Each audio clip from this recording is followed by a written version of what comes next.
What is going on? Welcome to another episode of Brothers Aligned in Life Lessons in Sports. I'm Wise, I'm your boy Miles. and we are back. How you doing today, brother? I can't complain. Man. How about yourself? Same old, brother. Another day, another dollar. I hear you. All right, y'all. Trigger, he out saving the world or he out handling business, so he'll be joining us when he can. But we are here. Ballers, episode 9. We have made it to episode 9. Yes, Episode sir. 9 of Ballers. The weight of expectations is the title of the episode tonight. I don't know why. It's a lot. I want to dive into the pressure that comes with greatness. Is Dak and the Cowboys back? Are they finally hitting their stride? To Bryce Young and the Panthers get a win with the Jets, but Bryce Young has a high ankle strain, or as Coach Canal says, it's just an ankle and he may play this week. So we'll see what's going on there. And then the World Series is almost upon us. When is Game 7? The Mariners and the Blue Jays. Mm-hmm. It's coming up. I don't know when it is. I'm sorry. I'm about to get fired. But I don't know.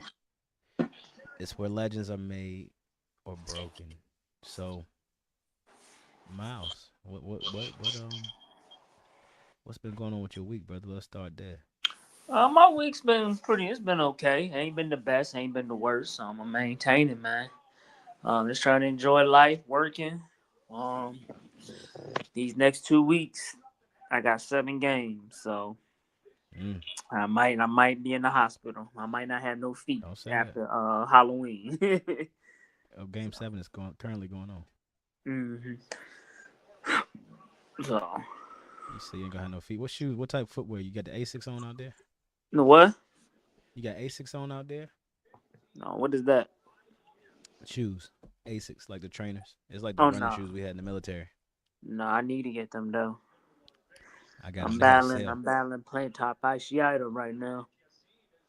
What's going on? What's going on? How you doing, Lady Ray? Lady Miles Ray. in his bonnet. He got a bonnet on. That What's up, ain't a Bishu? How are bonnet. you? It's Yes, a sir. Have a good stream. Yeah, y'all playing. Y'all playing. mhm, Y'all playing. I appreciate it. Y'all up mhm. right now, so we'll see. Yeah. Ain't been the best and ain't been the worst. I don't know if Miles wanna. I don't know. I'm gonna let you. You wanna explain a little bit more, or No, I mean, you just it's left it? been, it's been a normal day. I've had some good things happen, and then I had some things that been disappointing. I mean, I told you off the air about some of the stuff that was Yeah. disappointing. I mean, ain't nothing you can really do about it. You just gotta move on. Um, no, I guess it ain't my time yet. It ain't. It ain't. It ain't, brother. Saturday It's I got to hang with y'all. That was, I always enjoy my time with y'all. So Saturday was a blast, man. yeah, Saturday so was Saturday was a blast. It was a movie, as they yeah, I'm say. good, Young Lady kids Ray. say. I'm good. Yeah. hmm Man, my Monday has been about so far decompression. Dang, bro, it's just Monday. I'm asking about your week. So is that dang, bro, that week it's just Monday, bro. hmm Like it's I don't know, bro. It's crazy. Time is flying. He got a Oh, jersey on. there you Oh go. my gosh. Hey, Got big the head fresh, is got the out. fresh shave. Oh my Oh, that is god. that a who was that? Hey, A big Des Bryant. head. Who was number Rico 5? Dowdle. Rico Dowdle. Oh, that must be a custom jersey. No, It's Who was Rico. that? Rico. trying to. You need to work on your flexibility. The punter. Oh, I thought that said something else. I thought that said Come no. on, you got the punter's jersey. Hey, Absolutely, I consistency. do. I would get a Brandon How the Aubrey hell you get jersey. the punter's jersey? I would get a Brandon Aubrey. We went online and bought it. No, that's not the kicker, brand. That's the punter. Oh, I know. I say that's the specialist. That's who you own. That's the only thing you can count on in Dallas to be consistent. Hmm. I'm sorry, that was a Yeah, joke. My yeah. I fault. got no. I wear it for two reasons. I'll let y'all know once we live. Okay. Y'all see me in trigger thing. It's official tissue too. This ain't we got. But I'm mad, man. I wanted the stitch ones. I got this and it won't stitch. And I realized I went in the team store the other day. I'm like, bro, I could have got stitched this whole time. It's $300, but what's up? What's up? What's up, fella? I'm damn. What's up? So how you doing, brother? He said, "What's up, fellas?" What's Trigger, I So saw good? your text from earlier last night. What's up? So how you doing, brother? No, Trigger, we was talking about how your week has been, brother. Looking forward to what we talking about on the show. We got Cowboys, we got Panthers, we got the World Series Game 7 going on right now. Um, and then I want to hit the topic I sent y'all on the thing, something about accountability, pressure, and what it means to carry the weight as a player, a man, and a leader. So just something about that. And then whether are y'all believers in the Cowboys? So let's get into it. Let's get into the first 20. Where y'all want to start at with it? no matter. All right, y'all want to go Broncos? The Broncos stunned the Giants with a 33-point fourth That quarter Jones, comeback. that was nuts. And It they was could have. The Giants still could have won that game had they made the extra point. Would have sent the game to overtime. missed two extra Would have had a points. chance. Yeah. Oh, they missed the second one. Yeah, he missed the one. He missed one before he missed the one that when they scored the touchdown. Ooh. Yeah, they didn't know he missed two. So in that He game, the still got a job. Broncos, hey, the Broncos completed a 19-point comeback versus the Giants after a Will Lutz game-winning field goal in the fourth quarter. Teams trailing by 18 plus. Shout out to Pat McAfee and them for the stats. The stats I'm about to give y'all. Teams trailing by 18 plus in the final 6 minutes of the fourth quarter are 2 and 3,677 since the 1970 merger. Shout out Golly. Himbo. Mm. The two wins are the Tom Brady. 2003 Colts over the Bucks. Bucks and the 2025 Broncos and Raiders. Denver had the Ooh. most fourth quarter points, 33 after three scoreless quarters in NFL history. Set a franchise record for most points in a quarter. Bo Nix became the first player in NFL history to have two passing touchdowns and two rushing touchdowns in a fourth quarter. Mm. Nix ended with 279 passing yards, two passing touchdowns, and 48 rushing yards and two rushing touchdowns. So that was a game. That was a game. That was like the Yeah. Cowboys Panthers game the week before. So what's y'all thoughts? Y'all, is it time? Is Um. New York for real? Is Denver? So this is Denver's the offense second not gonna week do in it. a row that Denver has struggled against a subpar team. I think this speaks more about the Giants. Anytime you give up 33 points in a quarter, 19 points in what 6 minutes, Mm-hmm. that has to do with the team that gave it up. Um, I've always stated that back in week two, the reason why the Dallas beat the Giants is because the Giants are better than Dallas when it comes to finding ways of losing games, and that was the ultimate show.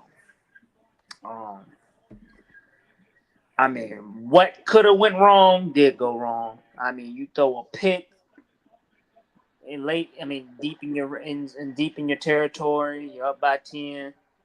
Um, and then you score, you score, and you miss the extra point. It's like when they missed that extra point, it almost like this is meant to happen. The fact that you missed the extra point and you're only up by two, and you need a field goal to win, it's almost like it was supposed to happen. Um, and then Bo Nix just drove down the field, what 77 yards and two Mm-hmm. plays, and I don't know how They many got the seconds. encroachment penalty. You Then they had get the the hurry up. encroachment penalty. Yeah, it was just, and then you got to remember they're in Denver, so you can kick a 60-yard field goal with ease because there's no air in that city. Mm-hmm. Um, but yeah, it was just a complete debacle. I thought, you know what? Watching that game, I'm like, damn, the Giants might be the second best team in our division. Um, Uh oh, he coming for the Commanders. but Yeah, it was. I was a little worried. I'm like, damn, if they blow the Broncos out, Dallas might be the worst team in the NFC East this year. But yeah, I think the Giants are still the Giants. Denver, hopefully, one good thing about this, when you have a game this emotional, usually the next week they don't play as high and they play the Cowboys next week. So hopefully Dallas can take advantage of this roller coaster win and take it to their advantage. But yeah, that's my little 2 cents on the game. You got anything you want to add on that trigger? Yeah, I didn't really see the game. I thought the Giants had it, honestly. And it scared me a little bit, but it goes back to what I said several episodes ago on the show that NFC East teams, the Giants fan base have the most to be excited about. And we see why with Jackson Dart and Cam Scatterboo, like that 1-2 punch that they bring, you know, two young players, they're gonna build the team around those guys. And the signs they're showing right now, early is a good thing. And then the Giants fans have not had a lot to look forward to in a long, long time. So they have the most to be excited about. I mean, they're playing with house money this season. Like nobody's expecting anything from them anyway. So the wins that they have had, and I know they let one get away yesterday, but they were in that game. Probably should have won that game. And maybe we're talking about them differently had they come out and won that game like they were supposed to.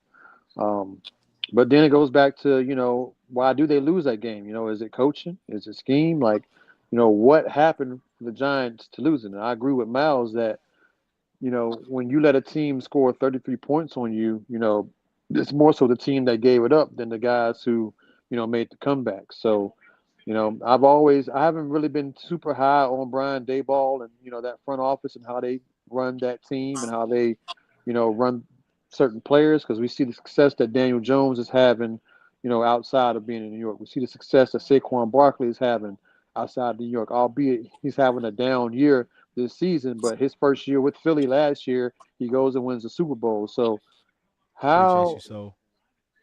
yes, sir.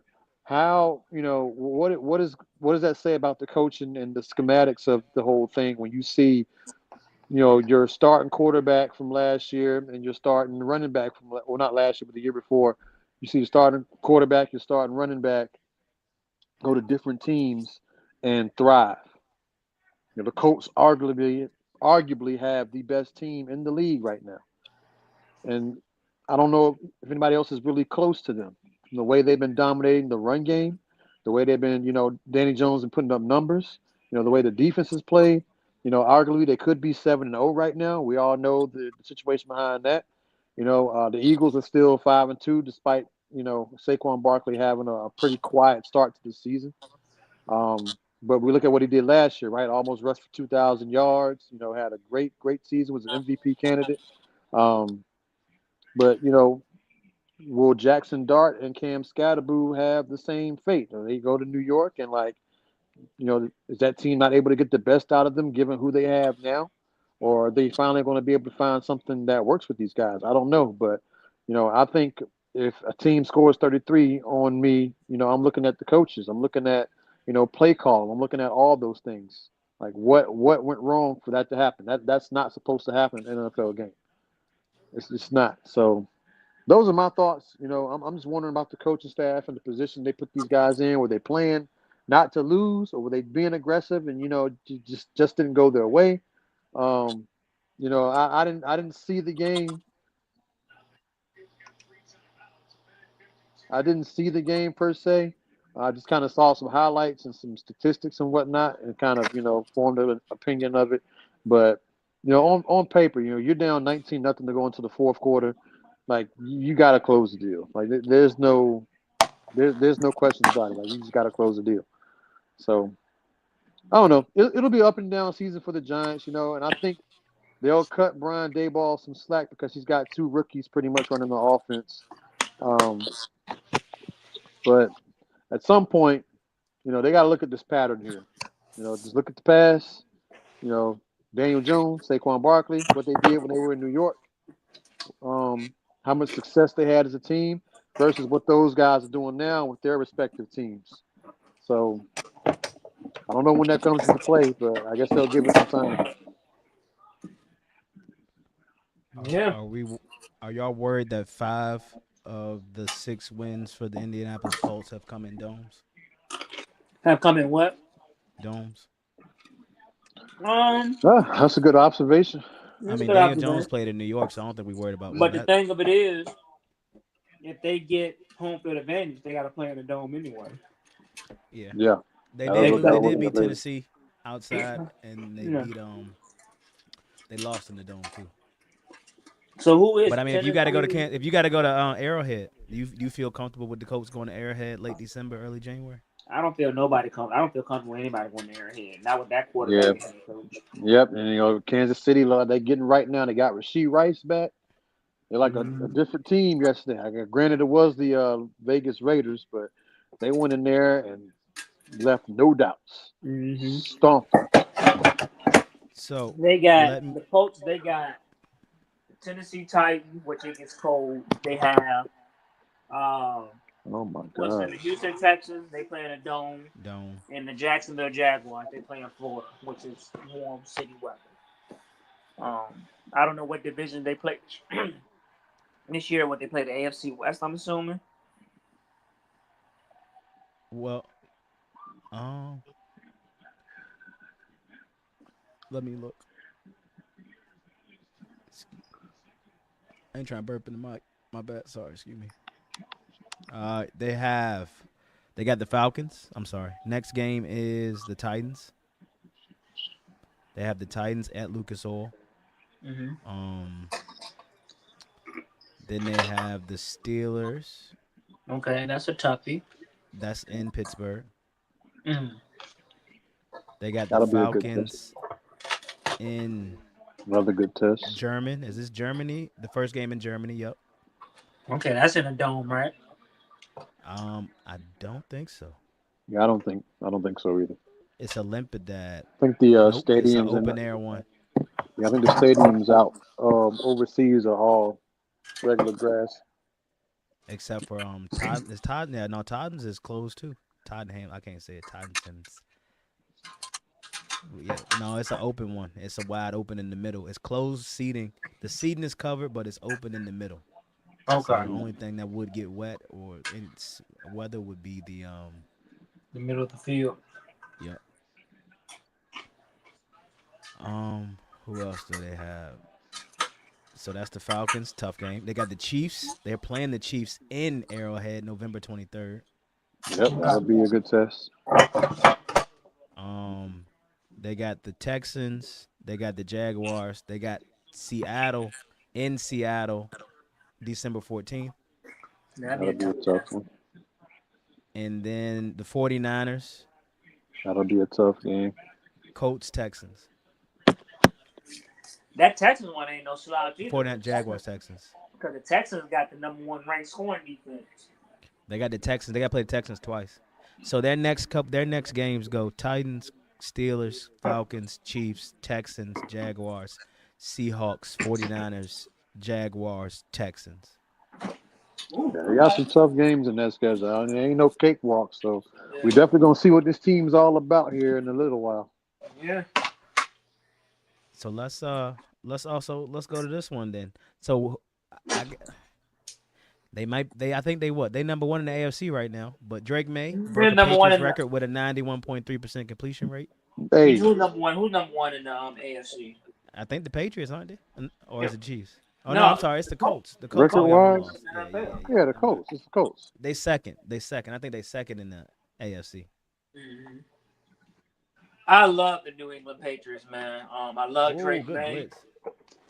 I love the defense, and I love the head coach. That win against Buffalo was it Sunday night Yep. Yeah. in Buffalo. That was a statement win.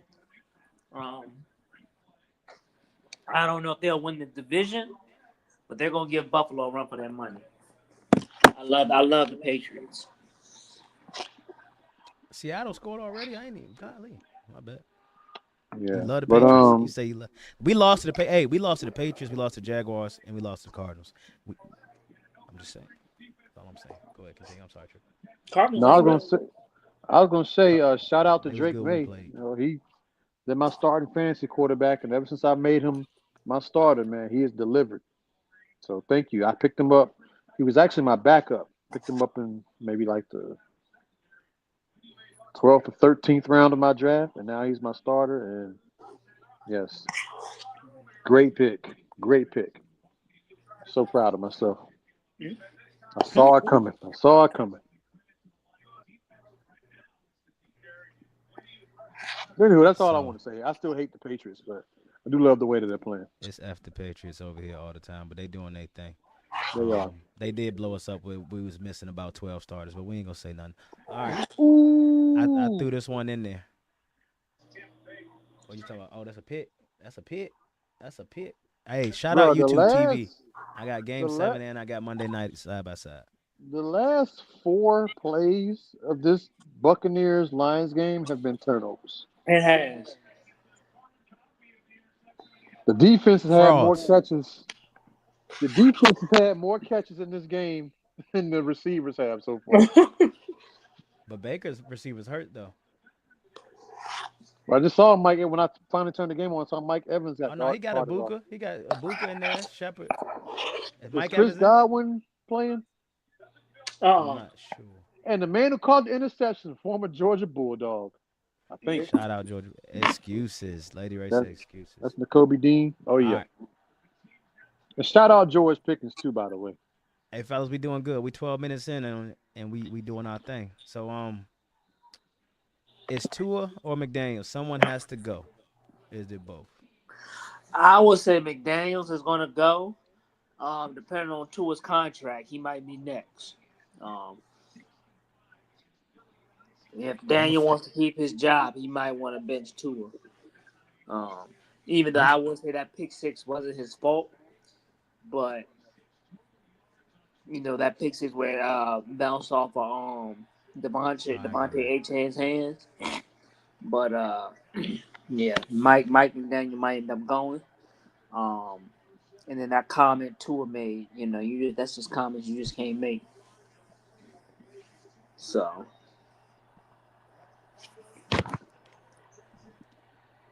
Bro, that's why everything's so muffled. I'm sitting out here. I got headphones in and I ain't even listen to him.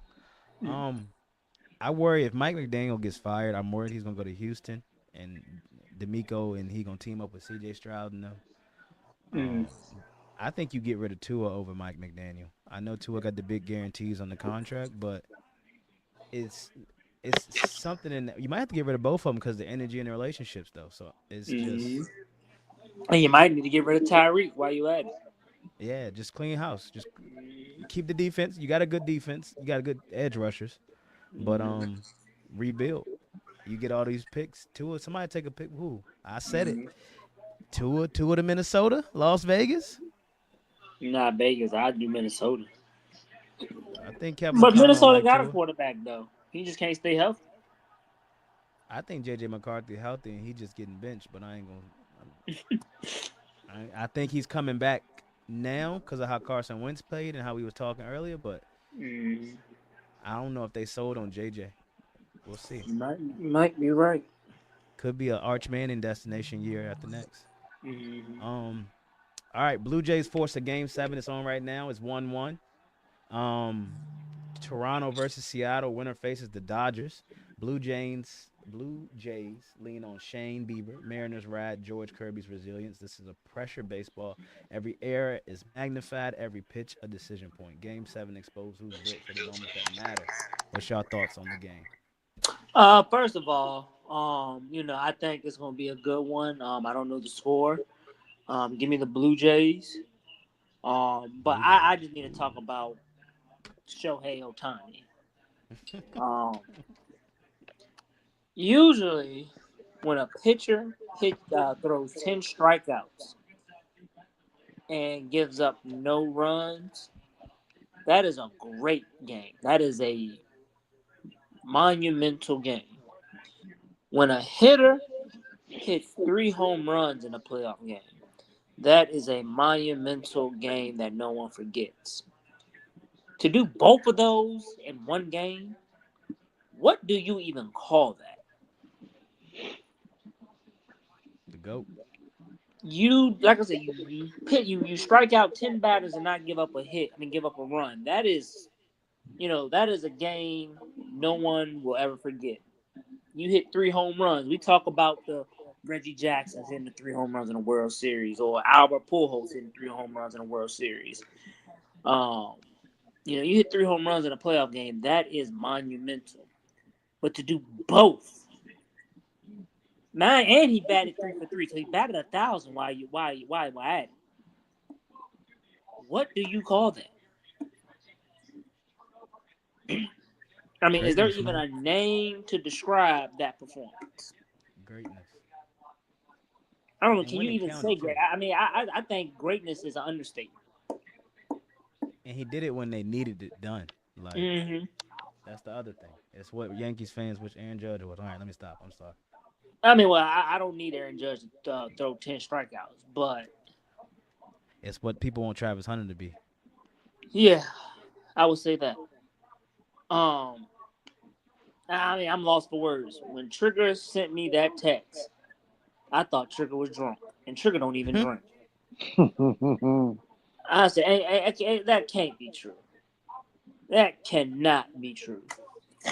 Um, yeah, I don't know. I don't know what to call it. Trigger, I hand it to you. I just had to get that man his flowers. Yeah, well, I didn't really have anything to say about Otani tonight. I know because the Blue Jays and the Mariners are playing, but the Mariners, man, they lose this game, they got to be sick. They went into Toronto and won the first 2 games of this series, and then went home and dropped the next two.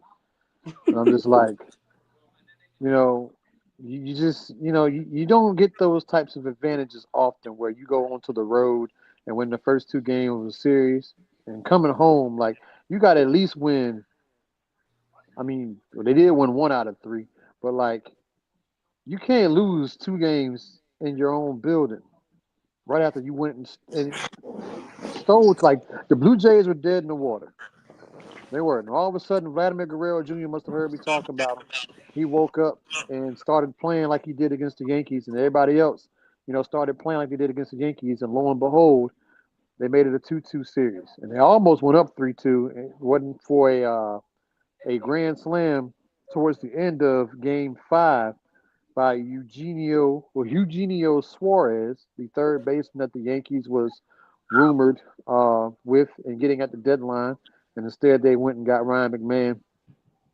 But he hit the grand slam that put the icing on the cake that sealed that game and put the control of the series back into Seattle's hands, going back to Toronto for Game 6 and 7. And for Game 6, I forget which Blue Jays player was getting interviewed, but obviously they're coming back home.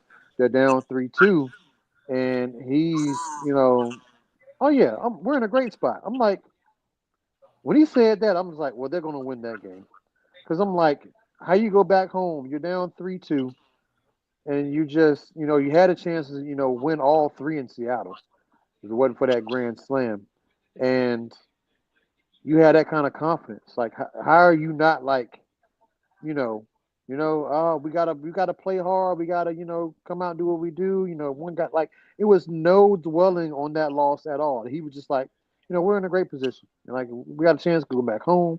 Our fans, like, we're really good at home. Like, all these positive things, and they won. Like, it was, I think they won 8-2 last night. Like, it wasn't even a game. I'm just like, so I'm picking the Blue Jays to beat Seattle, and Seattle's going to be sick.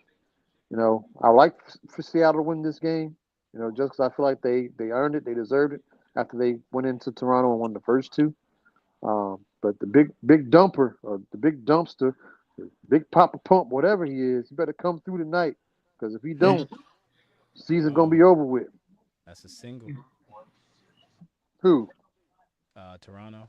Of I mean, course, not that's what Toronto. they do. Seattle. I'm sorry, Seattle. Damn it! Is it on I Fox? I retract that statement. Yeah, it's on Fox. And I told you, hey, shout out YouTube TV, multi-view. I got both up Monday. Yeah. Hey. All right, we getting into it now. I'm going with Seattle. I think Seattle got this. Kyle Riley gonna come through big tonight. And I hope hey, so. hey, Shohei, man. All roads lead to Shohei, bruh. Yeah, well, Oh yeah, both Um, of these Ain't nobody teams beating the probably. Dodgers, I ought man. to say both of these teams is playing for the right to lose to the Dodgers. I really believe that. I mean, the way the Dodgers are playing right now, I mean, they are playing out of this world. Like it is not even. It's not even fair.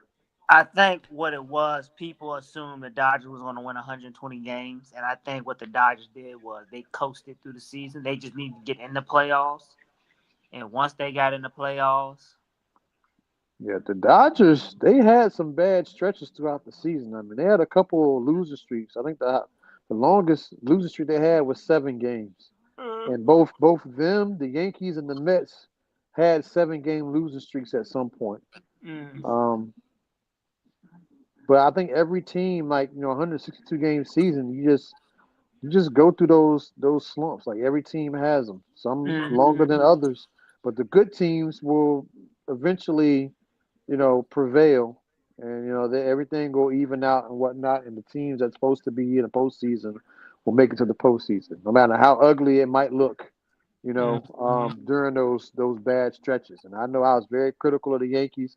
They looked so bad for so long, and I was convinced they might not even be a playoff team.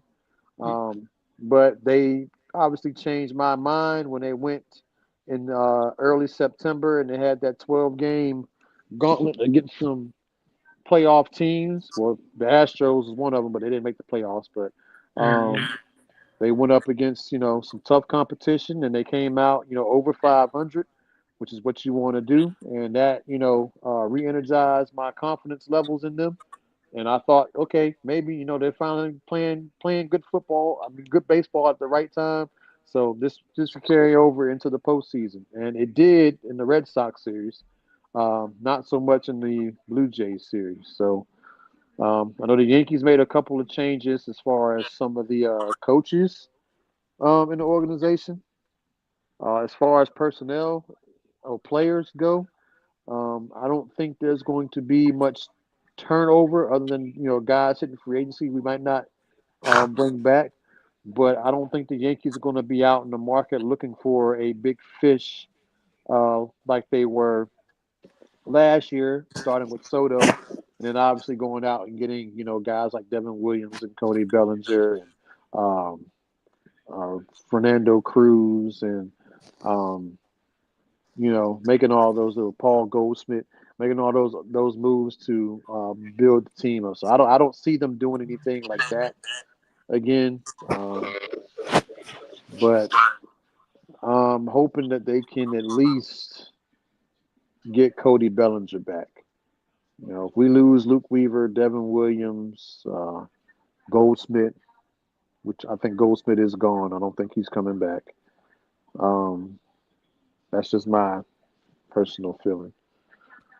mm. But I really, really hope that they can make a run and get Cody Bellinger. I think what it's going to come down to with that situation is money, obviously, and the amount of years. I don't know if the Yankees are set on, given his age. I mean, he's not old, but he's early, going to be early 30s, and how long of a contract you want to give him, how much money you think that would be worth, and obviously somebody else comes along, offers some more money, give him the deal he wants, then he might entertain that. At least Kyle Tucker is going to be out there. I would rather have Cody Bellinger over Kyle Tucker because of the defense. I mean, offensively, I think Cody Bellinger was just as good, if not better, than Kyle Tucker was this season for the Mm. Cubs. But defensively, it's not even close. Bellinger is way better defender. So if the Yankees can get him on a reasonable deal for a reasonable amount of years and both sides are happy, I would just rather have that over Kyle Tucker. If they can get both guys, because I think Grisham's probably gone too, that would be great. Just have Bellinger play center field. You can slide Tucker to left, and then Judge will obviously be in right. But then, Jason Dominguez reportedly they say is going to play every day. So he's a left fielder, so maybe they're not going on Kyle Tucker. Or maybe if they lose Bellinger, they might go after him. I don't know, but I hope they can keep Cody Bellinger, and because he's just a complete player, man. He's a great defender. He can play center field, left field. He plays first base some. Um, at the plate, he's consistent. He doesn't strike out much. Um, he puts the ball in play. Like that, everything you want in a player. Contact hitter, like he can hit for power as well. Like he is literally the complete. The only thing he don't do is pitch. That's it. So, um, but yeah, hopefully they can bring a team back together that's able to compete with the Toronto Blue Jays and the Seattle Mariners and all these teams who just go out there and play clean baseball. That would be awesome. Clean, But shout clean out to the Blue baseball. Jays. Yes, shout out to the Blue Jays and the Mariners though for making it to the ALCS. Um, they they deserve it. They play some really good baseball, and I just wish whoever luck against the Dodgers because they're gonna need it. I ain't Wish got him the luck. patience to be a coach. She I ain't said, got to "Go and be. yell at I them ain't got. people, get them in line, Trigger." All right, fellas. She must have missed the last podcast. I told her I'd get fired the first half of a game that I No, coached. Aaron Glenn yelled that lineman out on the sideline, pulled him out the game. A lineman out the game and yelled at him. I Yeah, was see, like, I'm cussing folks out. I'm throwing stuff like it's not gonna be good. all right, let's get to speaking of coaching, Trigger and Doc Rivers. NBA season tips off tomorrow. What are y'all looking forward to? Y'all want to go over I mean, power rankings? Oh, go ahead, Les. I mean, it's too early, but I mean, we can. Oh, go ahead, Trigger. My bad. No, I just want to say the Miami Heat finished the preseason without a win. That's good. Now I get Bam and Tyler didn't play, but not one win. Saving it for the Now rest of them. I don't know if I'm reading too much into this. I haven't sat and fully watched the team play to see how they look, but it's just not. And then the last time the Miami Heat went a preseason where they didn't win a game, they went into the regular season and they won a grand total of 15 games. The Mm. last time it happened. So again, I don't know if this is a precursor to what's about to come. I think this team is better than that team was that went 15 and 67 or whatever the record was. Um, I know we'll be without Tyler Hero for the first probably couple months, but I don't know what to make of that. So I guess we'll see, but I'm not excited. I'm not excited at all. I'm very scared.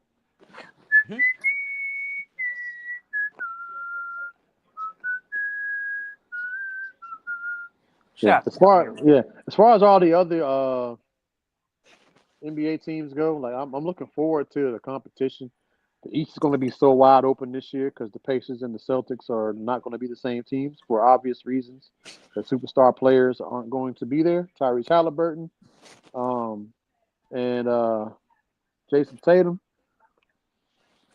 Uh, after behind those two teams, man, it's going to be wide open. Like everybody can compete. Orlando will probably surprise some people this year. I think they're going to be really good. Cleveland obviously will be up there. The Knicks, always good on paper. The Sixers, if Embiid stays healthy, if he stays healthy, he showed some good signs in the preseason game last night or the night before, whenever he played. He had like 17 points in like 15 minutes or something like that. So he was dominating. Um, who else in the East? The Bucks. They got Miles Turner. They stole Miles Turner from Indiana, so Giannis is still gonna be a buck for as far as we know. Detroit's gonna be up there. Cade Cunningham showed me something in the playoffs last season. So I think if they can take that next step, they'll be a tough out. So yeah, it's several teams in the East this season that could really be there in the end. I mean, it ain't gonna take a whole lot. So Miami could be in the mix. You just got to see how things pan out. I'm just hoping they finally gotten past blowing leads. They one of the top teams in the league last year of blowing 20-point leads and double-digit leads late in games. Now I can't tell you how many games. I think at least 12 times last season they had a double-digit lead at some point and end up losing it and losing the game. You take half of those wins, if half of those turn them into wins, we're not a play-in team.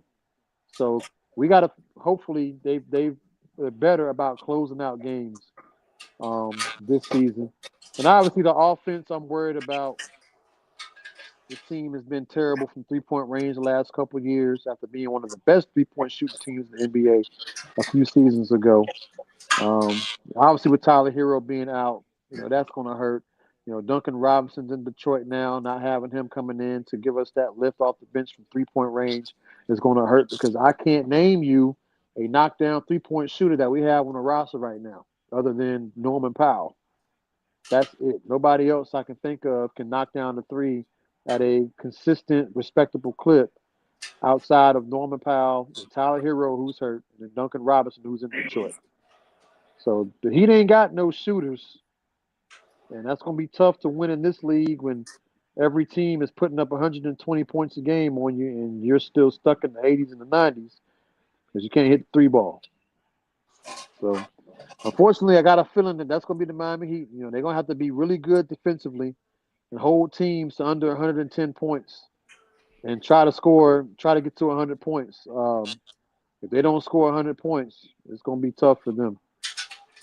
But like I say, man, I think that right now, at least in the beginning, the way this team is constructed, the lack of 3-point shooting that we got, it's going to be hard for us to score. So hopefully, like I said, they can keep everybody else from scoring. Um, Keep the game in the 80s and the 90s like they used to do back in the day. I'm excited for the season. Um, I can't wait. I agree with Trigger with the East. Detroit. Now's the time to capitalize. This is it.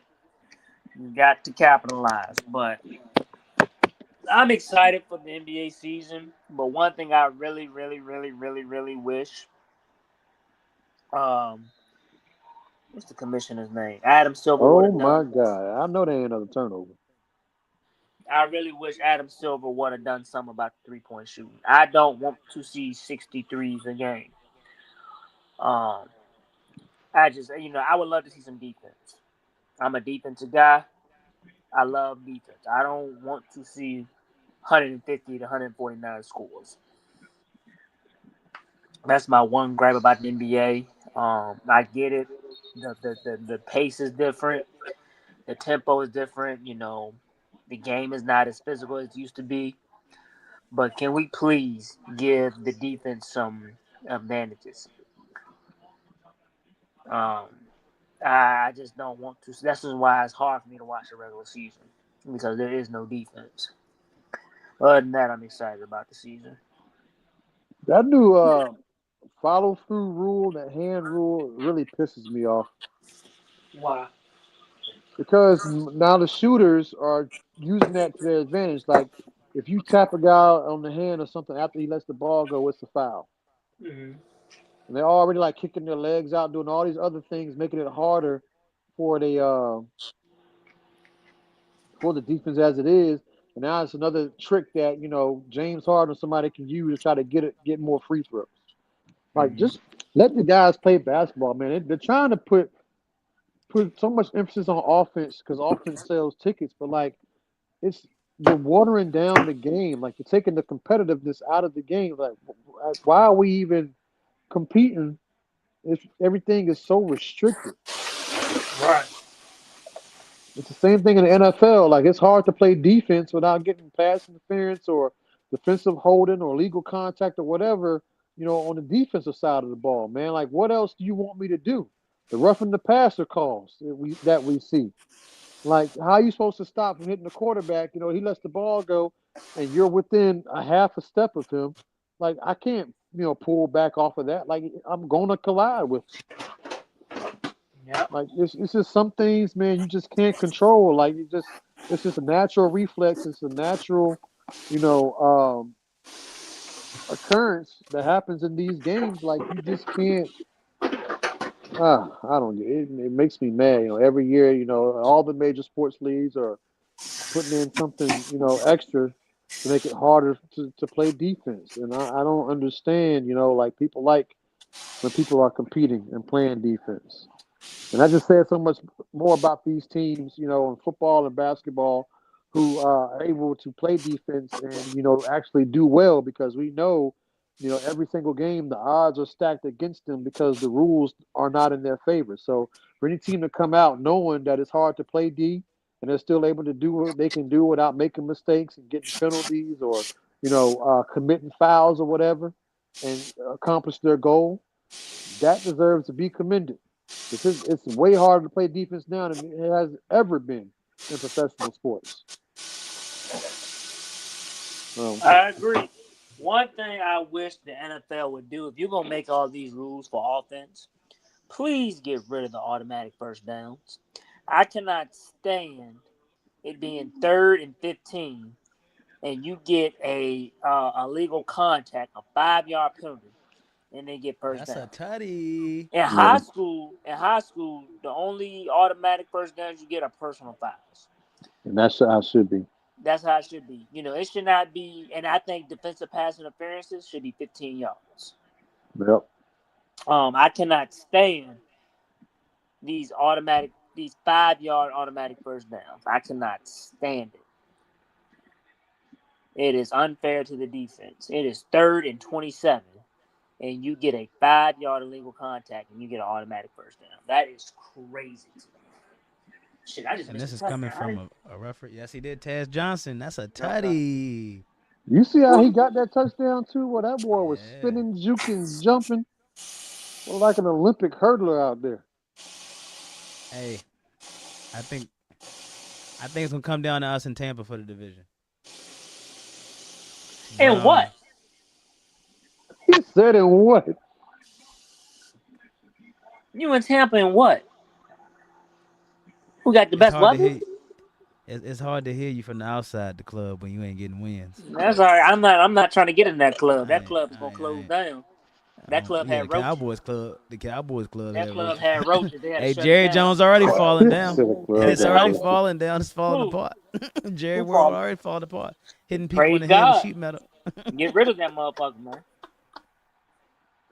Oh, they ain't get a 2 point. Why you going for 2 point conversion? Oh, I get it. Yeah, But to make it all right. make it 3 points. Yeah, but Let's kick the we in extra the third point. quarter That's though. good though. Dude, I'm playing the fantasy. You got the Bucks kicker, so hey, great. No but field goal attempt, no extra point attempt. I'm cool with it, leaving that point off the board. but dang, I had some. Oh, NFL man. All right, let's get into it. Speaking of the Cowboys, let's get into our first segment. As we're 47 minutes in. Dallas dominated Washington 44-22. Dak Prescott threw for 264 yards and 3 touchdowns. CeeDee Lamb returned with a statement performance, and the defense finally matched the offense. Forcing turnovers and a pick six. They are climbing the NFC East. I ain't reading that. But what's your thoughts on the Cowboys game? The offense did what it was. The offense did It's a home well. run. Um, Who that? The Seattle Rodriguez home run after getting Joey something related. Rodriguez? Yeah, Sorry, yeah, Joey. Yeah, is it Joey Rodriguez? I don't know. It's number 44. My I bad, thought Miles. Dallas, they played a good game. Offense did what they was going to do. Julio Um, Rodriguez. Defense played well. For J their Rod. standards. They only gave up 20 points because they had a safety, so you really can't count two of those points. Um, had a pick six. I would still like to. They still had a lot of receivers wide open for my liking. The Yeah, they had a defense couple had, drop passes, yeah, that saved them too. yeah. The defense they tried to change things up. The pass rush didn't get there to my liking. They did later in the game. Yeah, it did later. I don't know. I think the offense is good, but like I said, when it's getting cold, offense ain't gonna be putting up 30 points a game in December. Running games travel.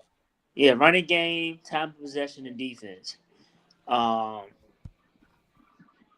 it's just gonna come down to that defense, man.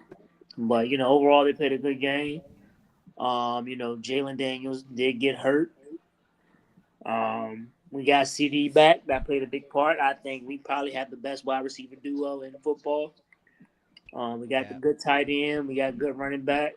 Even though we lost Miles Sanders, but The defense is the defense.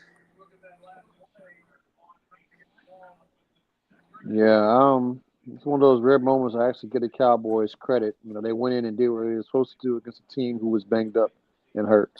Um, there's a lot of similarities in this game as there was the Jets game. I think we held both teams to exactly 22 points, if I'm not mistaken. The defense had multiple sacks.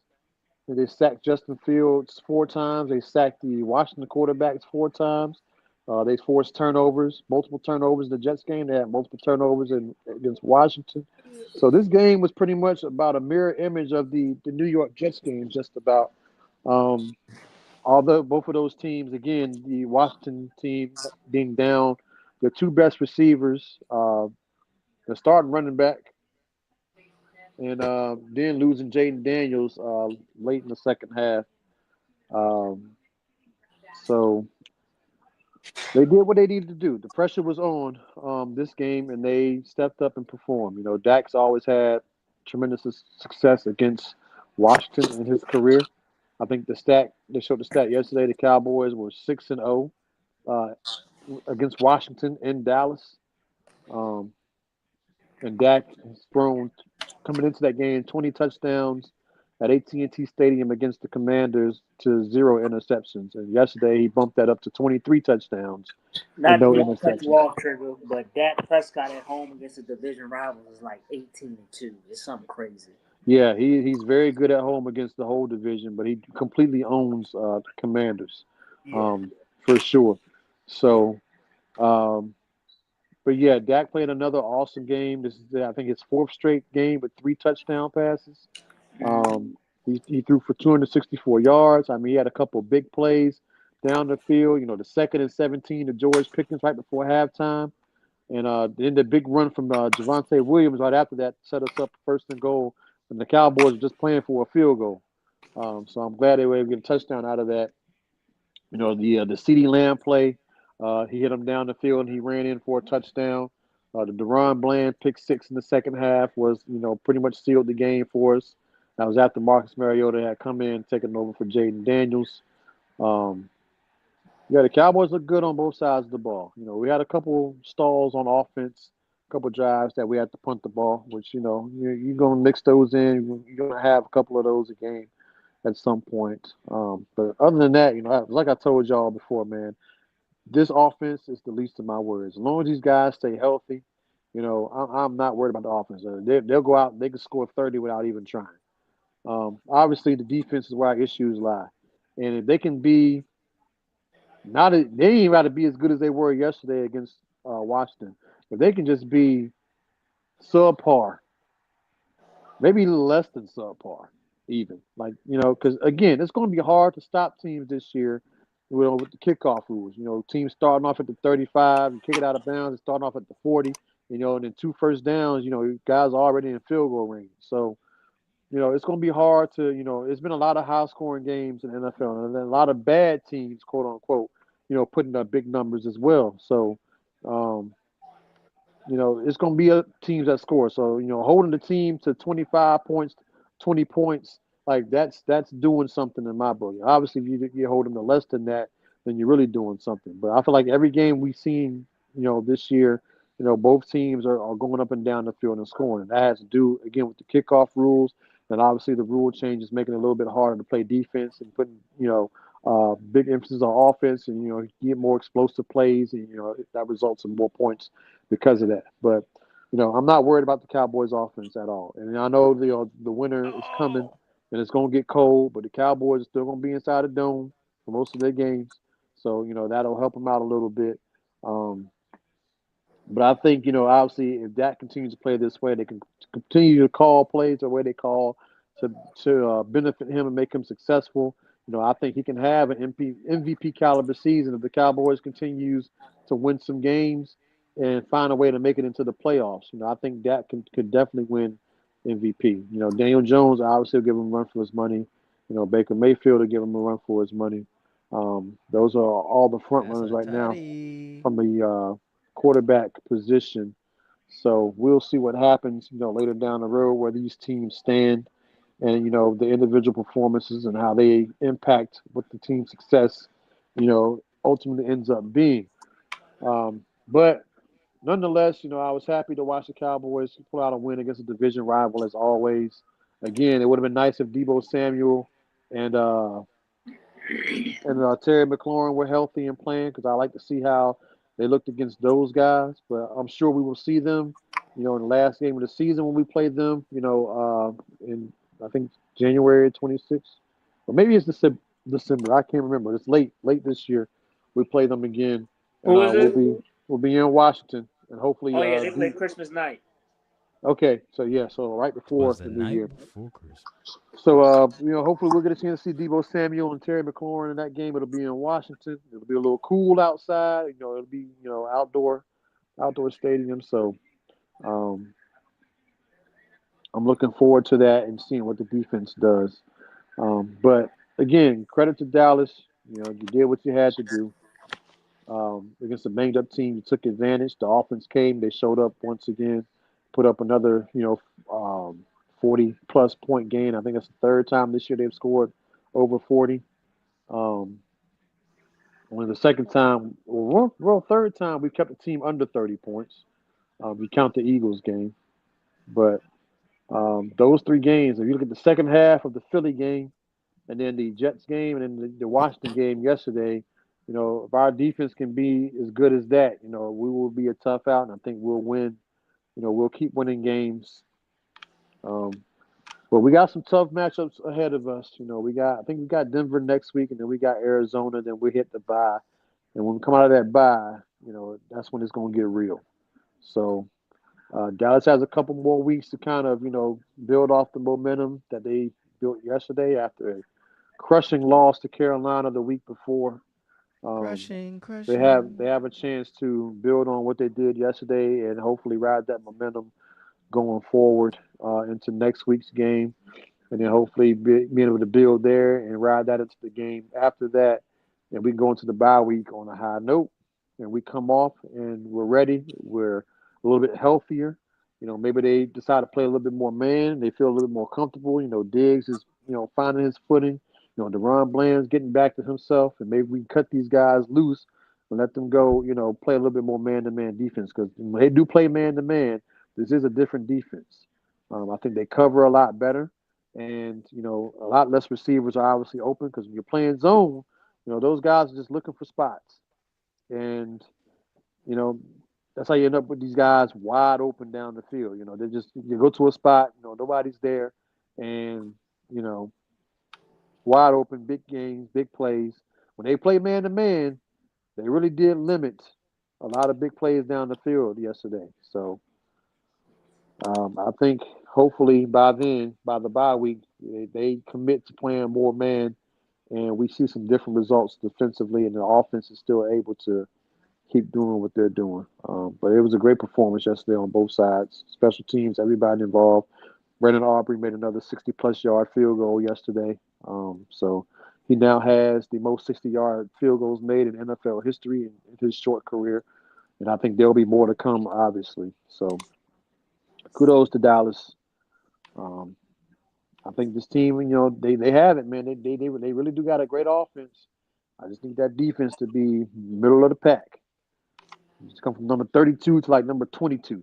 We will be we will be right.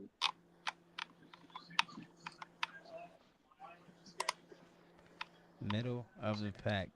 All right. Not even Well, really middle of the pack. They just be like bottom, the top of like the bottom tier teams. You just can't be dead last. Like I'll do take y'all think 25th. do y'all think that Trayvon Diggs being out led to a better result on the field? I'm not gonna say that, but I mean, I just think Dallas offense carried the defense, and like Trigger said, Washington was missing a lot of pieces. So I mean, let's not give their defense too much credit, because there was a lot of players out. Carolina was mixing six starters on offense when they played y'all. Hmm? Carolina was missing six starters on offense when they played the And Cowboys. y'all still scored 30 points. All right. Yeah, I'm about Trayvon Diggs. Like like I told y'all, y'all. I know I was, kind of laughing and joking about it. I would run 10 out there and be just fine. But whether Terry McLaurin, Debo Samuel played in this game or not, Trayvon Diggs been on the sideline. How much worse could it get? You know, like that was my whole mindset. Like, it's not gonna get any worse. They put somebody else in. You know, like the ceiling and the bar is so low when he goes out there that literally anybody can go out there in his spot and like do the same thing, and they might be maybe a little bit better. So I did not, miss Trayvon Diggs yesterday at all. I actually forgot about the whole injury when I started watching the game. I didn't realize, I saw Deron Bland on the other side and never triggered. Oh, Trayvon Diggs is out. Like I just never even thought about it. So I'm not really worried, because again, you put him out there, you put somebody else out there in the spot, it's gonna be the same. It's not gonna be worse.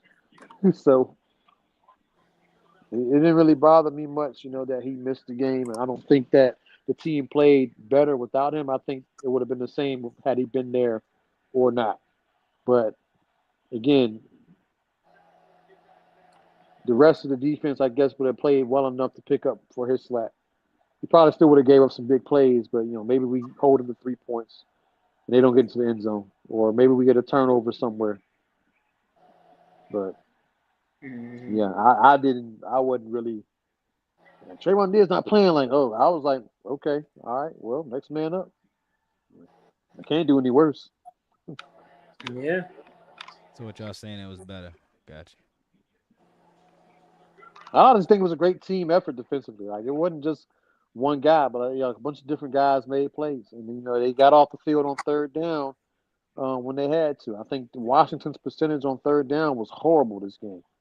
Horrible. Like they had a terrible, terrible time trying to get first downs on third down. Like it was bad. So that's a recipe for disaster for any team who can't convert third downs. And that's just a tip of the cap to the defensive coordinator Matt Eberflus for having those guys in the right position and He was letting them play a fired little bit last more week. man. Oh yeah, yeah, yeah, he was. But we know the Cowboys and how they operate. They won't go get rid of him. Now, does that one game save his job and get him back in my good graces? Absolutely not, because I need to see that performance against Kansas City on Thanksgiving Day. Mhm. I need to see that performance against the Chargers. I need to see that same performance against Detroit when we play them and Minnesota. They're coming. And you see that same performance against the Eagles again when we go and play against them. Um, I do want to say something, Lady Ray. It was only one person that picked the Dallas Cowboys to win last week, and that was yours truly. So, Trigger, you got that Yep. jersey on a little too snug right now for Yeah, not oh, it's believing very in your snug. I team. believe in my punter. I believe I my was the punter. only person that believed in the And, Cowboys and last let week, me and let me say and the something. Bengals. Only Let me person that say believed in something. the Bengals too. Let me say something. I'm wearing the Dallas Cowboys punter's jersey. His name is Brian Anger. Yes, his last name is Anger. Anger. Anger. And I put this jersey on, and I got this jersey specifically for two reasons. One, he is the most consistent Cowboy on the roster. Fourth Brandon Aubrey. down come, I don't like to punt the ball on fourth down. I hate fourth downs. We don't, drive stalls. It happens. There's not going to be a time where the Cowboys play a football game where they don't punt the ball. Oh, It might happen once, maybe twice, but every game they're going to punt at some point. All I know is when Brian Anger comes into the game, he gonna do his job. I ain't worried about it getting blocked. He gonna pin that ball back. He gonna put it where it needs to be each and every single time. I have no stress, no nervousness, nothing at all when that man comes to the game. I feel so much calm. I feel such a peace when I see him running onto the field to punt the ball. I just know he gonna do his job and do it well. One of the best punters in the league. The second reason why I wear his jersey is because of the last name. It's fitting, right? Anger. That is the emotion that I get when I watch the Dallas Cowboys play football or attempt to play football. Because even when they win, I'm gonna find something to be mad about. Or, obviously when they lose, there's a ton of things I'm mad about, right? So anger, that pretty much sums up the emotion that I feel watching this team play every single week for as long as I can remember. because they've underachieved so many times. They had so much talent over the years, and they just never went as far as they should have, in my opinion. So, anger, yes. Every week I watch them play, Boy I'm mad, chasing like me out there. angry. He chasing pitches like me out there on MLB the show. But all right, Trying to I'm gonna be get into the Panthers heroes. quick so we can get these picks in. And you got a benefit of the doubt. Our new segment, that's Aaron benefit of the doubt. You got something there for us tonight, Trigger? I was going to talk about the eligibility stuff with VHSL All right, that we gonna hit that. We Miles, gonna hit that. Oh yeah, yeah. yeah, Miles wanted me to speak on the situation. So yeah, All so let me lead it off. So we had an issue. A player from Verona has to sit out his senior year due to him being ineligible. So the issue is apparently he's from Henrico. He lives in the Henrico High School zone, but apparently he lives with his grandmother who lives in the Verona area. So that's why he technically moved. Hmm. My best guess is the coach got mad. The coach from Henrico got mad and told on him. If anybody know, Henrico High and Verona is only 15 minutes from each other. So if he's a senior, he drives. It's no big deal. Do I think he lives with his grandmother primarily? Absolutely not. Um, they asked the grandmama, "Does your grandson live with you primarily?" And she was like, "Basically, yeah." I don't know why she said basically, but that pretty much gave it away. Um, everybody's doing it. Everybody's doing it. But the fact that you are a grown ass man telling on a child because you're upset that they're leaving your school to go to another school for the best opportunity, because Henrico is not going to win nothing anyway. Verona is the number one team in the region. He's trying to, he's trying to get to college. He's trying to probably play college football. He's trying to win. I just think that's low ball. I'm gonna let Trigger talk about his experience because he experienced this about 15 years ago. And Trigger, the floor is yours. Yeah, so obviously I can relate to this subject because the exact same thing happened to me, and I think that and I felt the same way because there was other team. You just look at Petersburg High School, like how many players they've gone over the years and recruited to come play for that school that were not from Petersburg, and nobody said anything, nobody invested, nobody said nothing. But when I do it, or coaches get mad or whatever, and they want to go and report stuff and take it out on the parents. See, I was collateral damage. Like it was nothing that I did. I was in the middle of my basketball coaches and then my parents who were trying to make moves to get me into a place where to a team, to a program that was going to help me get to the next level. And that move that I made my senior year, um, it definitely hurt me. Now, am I upset at how things turned out? No, like I went to CNU. Um, it was a last minute thing. It was really crunch time getting into the door there, but I did. I wasn't even sure I was going to play right off the bat.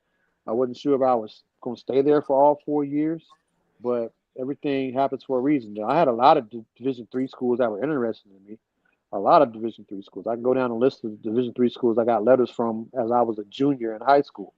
But I also had Division 1 interest from a few colleges as well, and I had a couple of D2 schools who were also interested. So I didn't really entertain the D3 schools because obviously scholarships come with Division 1 and Division 2, and we were trying to go obviously to school for free. And I felt like the school that I was at the time, and me and my parents felt that they weren't putting their best foot forward to help get us to the next level. That wasn't their mission. They told us that that was not their mission. Their mission was not to get us to the next level. Their mission was to make us better men in society. That was their goal in us playing basketball or playing sports for, that program and that athletic department. They were making us better people for society through the game of sports. We don't care about trying to get you scholarships to go to college, even if you are good enough to get there. and it would be a financial burden that your parents won't have to pay out of their pocket. If a kid got the talent to play at the next level, why not push that? Why not endorse that? That wasn't their mission. So we felt, it'd be best to go a different route. Now, my father moved into another school district, and everything was completely legal. Like I wasn't living, with my mom. I was with him like the entire time, and coaches got mad at the old school, and they was like, well, he's one of the better players. Obviously, if he goes to this other school, that's going to put them over the top. So we're going to go to VHSL and complain, and they did, and we had to go up there. It was like almost going to court just about. We had to go up there, present a case, and talk with them, only for them to snatch my eligibility and not let me play. I had another teammate at the time who also left. Um, I'm not going to mention the names or anything like that, but I had another teammate who also left the same time as I did for the same reasons. Situation was a lot sketchier than mine, and he got approved to play, and I didn't. And I think the only reason why that happened was because I think between the two of us, and this is no disrespect to him, that I was the better player. And they let him go play because, they didn't think he would make that big a difference. Whereas if I went and played, we're talking state championship. So that's why, and that hurt me too, because it's like now you're punishing me for being a good basketball player. Because I think if I wasn't a good player and I left, got mad, left, whatever, they wouldn't have paid me any attention at all. They would, all right, fine, whatever. He goes. I would have played in public school my senior year. It would have been fine. But because I was the best player on the team, I was leaving to go join another team, that was already really good. Um, they wanted to put a stop to it. Same And district too. they did it, yes, and they did it to get back at my parents. And in the end, my parents went on to continue doing the same thing that they did. Those coaches, still coached and advanced and did all the things, at their level. But I was the only one that suffered out of that. And I'm just doing what I'm told. I was the Did one that suffered. Did your sister play basketball that year? Because she'd be in what, 10th grade? No, she had to sit out a year as well, but because she was a sophomore, obviously she could afford to I because mean, yeah, that's why I was wondering. Because I guess yeah, they but was gonna be like, well, both of us, if we're gonna sit her brother out, we got to sit her out as well. yeah, and they did that, so both of us ended up having to sit. What's a But of lawsuit course, trigger for lost wages? That's but of course, 598 million. once they took my eligibility, uh, literally after the first half, after Christmas break, we I transferred to a private school because for whatever reason, Virginia High School League doesn't have any jurisdiction when it comes to the private schools in the area. So you can, move as many times as you want and go play, and no one says anything, or even if they do, it don't matter because they got no control over that. Which I find, I don't understand the reason for that, but whatever. But point is, stuff like this has happened for years, all the time. And maybe the Virginia High School League needs to put a system in place or something where every athlete who plays at every high school, whatever, if they like move or something, they need to be notified or like put something in place so that they can like come and do the investigation themselves. Like the fact that they pick and choose based off of specific cases and whatnot, and they messing up certain kids' futures. I don't think is right. I really don't think it's right. We got a situation going on right now here in Lynchburg with Logan Thomas. He used to play he tight end for the Mm-hmm. Washington Commanders. He's from Lynchburg. He just moved back to the area, and I think he was out in the county, but now he's back in the city, and he wants his kids to go to the same high school that he went to. And there's a big VHSL thing going, and they took the kids' eligibility because they were living in the county, even though they live in the city now. They moved from the county to the city. I don't know if somebody got mad or somebody said something because he is who he is, or what the deal is. I think the situation is a little bit different than mine specifically, but there's a lot of people out there who are unhappy with what's going on, and just based off that, I have reason to believe that the junior high school league still they still kind of They still ain't kind of On got. that bullshit. Say it. Say it Yeah, on that yeah. bullshit. Thank you. Yeah, there Say you it. go. I was On trying to that find a, bullshit. I was trying to find a nice way to put it, but yeah, they still ain't got it together. Um, Don't so none of but these yeah, leagues around here do. I just hate the fact that, like I said, they pick and choose, and that clearly they see this is a coaches versus parents type thing. The kid just wants to play. This is his last year. You only be a senior once, right? And I think when No, that ain't that true. move happened, where I moved and didn't get the chance to play, because like I said, I had interest, and then all that interest went away, and there literally was nothing left, nothing. So when I tell y'all, tell you how funny this is. Like I had a lot of interest from Division 3 schools. Did y'all know that Christopher Newport was not one of them? Mm-mm. Of I all didn't the know that. schools that had wrote me and was interested, Hampton Sydney, Randolph Macon, Eastern Mennonite, um, Bridgewater, You should have went to VCU, Trigger. Virginia Wesleyan. Virginia Wesleyan was the first school to ever give me a letter in the mail. I remember I was a junior in high school. I got a letter in the mail from them. They sent it to the school, to the high school, and it was given to me. And they had, hey, come, like, we would like for you to come play for us. And I ignored it because I was like, Division 3, like I'm not playing Division 3. Um, but yeah, I had a bunch of Division 3 schools. The CNU was never, they never sent me anything. Um, that's a different story how I got to CNU. But again, there was nothing like when I graduated that summer after a high school, senior year in high school. Like I wasn't sure. I didn't know what I was going to do. Like I had nothing lined up, basketball wise. I did have a scholarship on the table for a Division 2 school in North Carolina, and it got rescinded um, by the program. Like we had called, we said, "Hey, we're ready to sign," or whatever. Nobody was answering the phone. They wouldn't return our phone calls. We were leaving them messages. Nobody said anything to us, no emails, nothing. And during the whole time while we're trying to get in contact with them, I go on the school website to look, I see they signed like five um, freshmen off from the state of North Carolina. I'm like, huh, they done wouldn't sign these dudes. I'm like, well, is there going to be any room for me on the roster? Like, why are these dudes not returning our calls? And then finally, somebody called us, like I said, after like 2 months of trying to get in touch with them and said, "Yeah, we don't have enough to give you a scholarship, but we would love for you to come and be a walk-on. But you have to pay your way through school."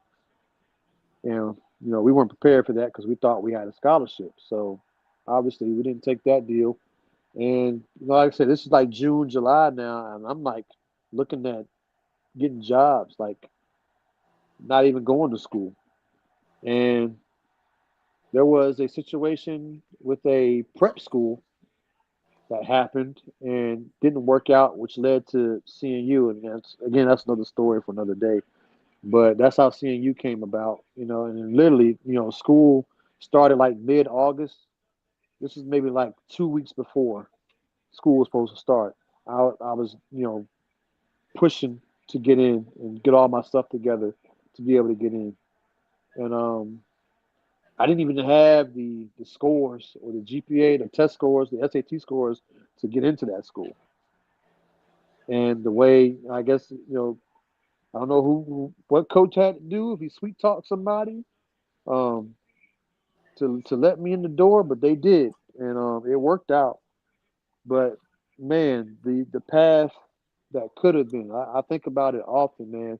If had those D1 interests had still been around, had I stayed put, or if they let me play, where I originally went after I left, things could have been very different for me because I met a lot of guys my 4 years in college that played, the other Division 3 players who had Division 1 talent, and all of them had a different reason as to why they were there. Like people think Division 3 guys, everybody there, they just couldn't cut it on Division 1. They couldn't cut it Division 2. That's often not the case. A lot of guys are playing D3 because of financial situations or because of grades, because of scholarship, issues or whatnot. Like people play Division 3 basketball have Division 1 talent, but everybody has a story. They're not there because They couldn't cut it. They're there because something happened. And I feel like I was one of those guys who played Division 3 ball who should have been a Division 1 player. And there were some other people who had said that and agreed with that.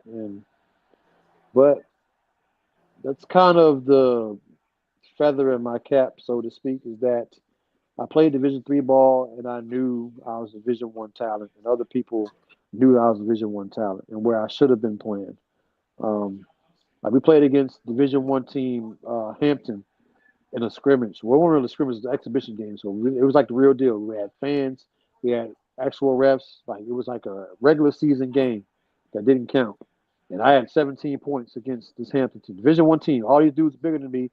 I'm scoring on them, like no problem. And I did that 17 points in maybe like 30 minutes of playing time. This is my junior year, I think, in college. But like I know I could have played with them guys. The 17 points a game, and in college, that's first round draft pick. You keep that average up. And Mm-hmm. I'm supposed to be a D3 player, and yeah. So I was able to keep up with them. I know, and that game for me told me everything I need to know. Like, yes, you can hang. You clearly can hang. Like, no issues at all playing against those guys. None. I should have played, Jig. I should have been there for you, man. I should have been, man. Well, I think we had so many people, you know, in my corner and trying to push that whole case. Um, You needed me on the court, not in your corner, but I on the don't. I court. don't think. I don't think it would have mattered much because it Eight just more assists a they game. already had their minds made up what they wanted to do. Even when we went up there and had the meeting in Charlottesville, they already knew what they were doing. We just Oh, you know. wasted our time, and I really feel like they played us, played in our face, and did what they wanted to do. And they knew what they wanted to do. Like And everybody was on the same page, that was against us. So and we ain't gonna dwell on. It's crazy that it's skin folk too. That's yeah, the but crazier it's part. still it That's still that's the hurts crazier to this part. day, man. It really it still hurts to this day. Like yes, I look at the college career that I had, and then that gets me through. The game against Hampton University. When I hung with them boys, that was proof that I was a Division 1 talent. But I always sit here and think every now and again, man, what could have been, and it kills me. It kills me sometimes because it's like I didn't really do much. It was really between my parents and those coaches. Like I just I just wanted to hoop. I just wanted to hoop, and I had momentum. I had interest, and like I said, it all went away when they did what they did, and I didn't feel like I deserved that. Like Well, you it was in high school kids are going to be high school kids. But I remember like we had a tournament at Thomas Dale, and I was like sitting on the bench because I was ineligible, and I had a jersey on. Like I was wearing a jersey, but I had on street clothes, and people from other schools were coming in, sitting there, and people that I knew or whatever. And I knew they were just picking. They would text me or say stuff on social media and be like, yeah, I see you over there sitting on the sideline rooting your team and everything, and just say stuff and like, yeah, you here, but you're not playing. And that really bothered me. It really bothered me. Um, because I didn't, I was there because I wanted, I had to be there. It wasn't like I had a whole lot of say in everything that happened. Because again, I'm under my parents' care, and whatever they want, they get. Like as long as I'm living with them, I got to do what they want me to do.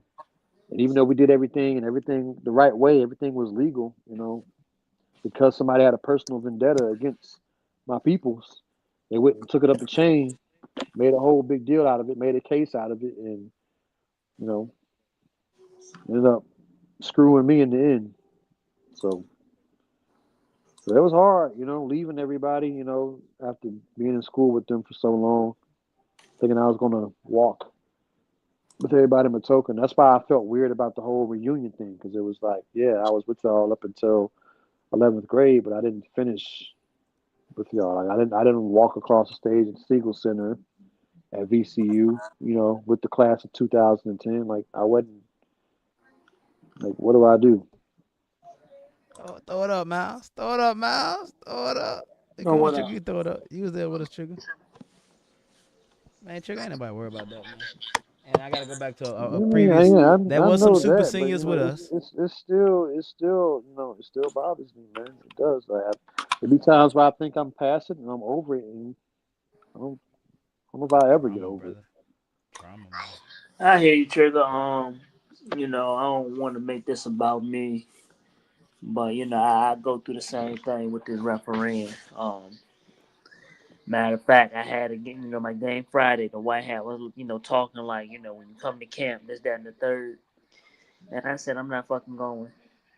I'm not spending $1,000 just to be told to keep working on your stuff. And then when I get out of camp, everybody is shocked because I didn't get picked up. And I hear the same shit year after year. How the fuck did so and so make it, but not you? But then I keep getting invited to officiate D1 games. I got invited to officiate the ODU spring game, Virginia State, Virginia Union. I've come to the conclusion it's not always about skill level. It's about who you know, this, that, and the third, um, Relationships. relationships. But everything happens for a reason, Trigger. It just wasn't meant for you. I think firefighting is what meant for you, and that's why you won firefighter of the year, your third year firefighting. Um, so I know it's hard to get over, but it's because I'm still struggling with it too. But everything happens for a reason. Yeah, For you, and like I said, that's what I keep telling myself. But Yeah, I understand. it's it's it's one of these things I struggle with. It's like losing a certain friend, right? Like I never Mm-hmm. did anything for that person to just up and decide, hey, I don't want to, associate myself with you anymore. And I think I told y'all, maybe I told somebody else, but I was like, I'd rather if somebody's going to do something to hurt me, like do it because I did something to you. Like I don't think anything worse than for somebody to hurt you intentionally when you've done nothing wrong. Mm-hmm. When you've done everything you were supposed to do as a friend, to show up for them, to speak with them, to inconvenience yourself and sacrifice some things you had going on that they knew nothing about to be there for them, and then they up and decide to just I don't want to be associated with you anymore. Like I Mm-hmm. much rather had done something to you for you to come to that decision, and then you went the other way. That I can understand. Same thing with my high school situation. Like I never did anything to piss anybody off. I came to practice every day. I did what I was supposed to do. I did what the coaches wanted me to do. Even if I didn't agree with it, I did what they wanted me to do. I did everything my parents wanted me to do. And because the coaches and the parents weren't on the same page, guess who was the one who got shafted? Yeah. The one who was doing everything he was supposed to be doing. Yeah, I hear you. It'd be one thing if I came to practice cutting up, making a scene and cussing out people and not doing certain things because I thought it was stupid. Like that's one, and I get what I deserve at that point. But when I come in with my head down, I work hard and I do everything I'm supposed to do, listening to my parents and my coaches, only to not get what I feel I should have gotten in the end. Stuff like that bothers me, man. It really, truly bothers me and it eats at me. It's just like, Trigger. I wish I would have done something and I would have been okay. Like if I had showed my ass in high school with all that stuff was going down, and I got, hey, you're ineligible for your senior year because you did X, Y, and Z. I'm not going to tolerate that. Yeah, would I be upset? Of course, but at least I understand, hey, I did something to make you guys discipline me. Like I didn't do anything wrong in that situation. It's like I didn't do anything wrong to that certain friend who's no longer my friend. let's talk about it. But I know Miles, you got to get off, bro. It's not. I don't know. Yeah, I'm about to head on out. What I do, I'll give you my scores. I'll give you Yeah, we get the picks later my on. picks. Yeah, Yeah, you all want to do right. them now, or you want to No, I'm wait till saying you get done? I'll send it to you. I'm about to head on out. All right, all right, brother. All right, my man. All right. Go. Peace. You still on trigger? Or you gotta go too. Oh no, I'm here. So you want to talk about it? You want to unpack it? You want to unpack all I that? mean, it's just not a whole lot. You know, I pretty much said everything. You know, it just bothers me, but I don't think it's really much else I could really go into. You know, it's just sometimes, you know, I don't know. I'll be on social media and I'll see like an old post from high school or something, and you know, Mm-hmm. it triggers everything that happened. And you know, obviously sitting here talking about the whole eligibility stuff with that Mouse had brought up earlier in the show, the situation with the kid, you know, at Verona brought up some things. So, but you know, I've talked about it, you know, a bunch over the years. You know, different people have asked, you know, hey, what happened? You know, and I try to give them my version, and you know, I'm not trying to slander, you know, VHSL or slander the, people who were in charge of the athletic department and the coaches at Matoka or anything like that. I'm just kind of telling it how I felt and, you know, giving my point of view of it. And I just felt like, you know, again, I did everything I was asked to do from both sides. And, you know, I was the one that really suffered. Um, Have and I think you? it was a big deal because again, I had offers. I had, you know, interest in offers from some schools where I could have went for free and didn't have to pay. I would have never been in debt with student loans um, had I went to one of those Division 1, Division 2 schools who were interested and or offered me a scholarship. For me, it sounds like, th- and I don't. I'm gonna take off my B hat a little bit, and I'm gonna. It sounds like the adults in your life at the time failed you, and then the person that should have had your back the most out of all this, especially going through the same situation, failed you. And I want to ask you, have you forgiven these people? I don't think I ever had a moment where I like sat and like, hey, I forgive That's the everybody for first what step. happened. You gotta let it go, bro. I mean, not let it go in that way, but you gotta let them go. Like, I don't know. Well, I know one individual, but they may not ever feel that they wronged you. They may have felt like, in the time, in the moment, I was making the best decision. I was doing what's right for my son, or I'm doing what's right for my team, or I'm doing what's right for my school. Like, everybody in that situation could have felt like they was doing what was right for them, but and in it all, it was the worst thing possible for you in the moment. So I would just tell you, forget those people, man. Don't it'll eat away at you, bro. It'll eat away at you, and it'll come out and everything. Forget those people in that moment when you get a chance to, when you get the the the space to, because it's tough holding on to all that, man. Yeah, it is. You know, I'm not sure. You know, even if I do like forgive them for all that happened, like I don't know if that'll make me feel any different. Honestly, you know, I don't know. It's one of those things, man. It's just you never forget. You never forget how you felt, For sure. and it's just like some of those people. Like obviously, I don't look at my parents any differently because again, we did everything we were supposed to do. It was coaches were upset and they were trying to find a way to get back at us. And how they do that, they went in through the system. And if the system is designed to be in the coach's corner and whatnot, we were already fighting an uphill battle. We were fighting a losing battle, right off the bat. And if I had given anybody reason to think that I wasn't deserving of what I was trying to do, fine. But again, I was doing everything that both sides wanted me to do, and nobody took that into consideration. Everyone was just trying to stick it to the other person. And by doing so, I was in the middle of that. I was the pawn being Yeah. used to, you know, Waited the I was war. the chip that was used to, you The know, martyr. uh, He was the martyr. to go against the other party. It's like being in a tug of war, um, and there's no way for me to really win that one.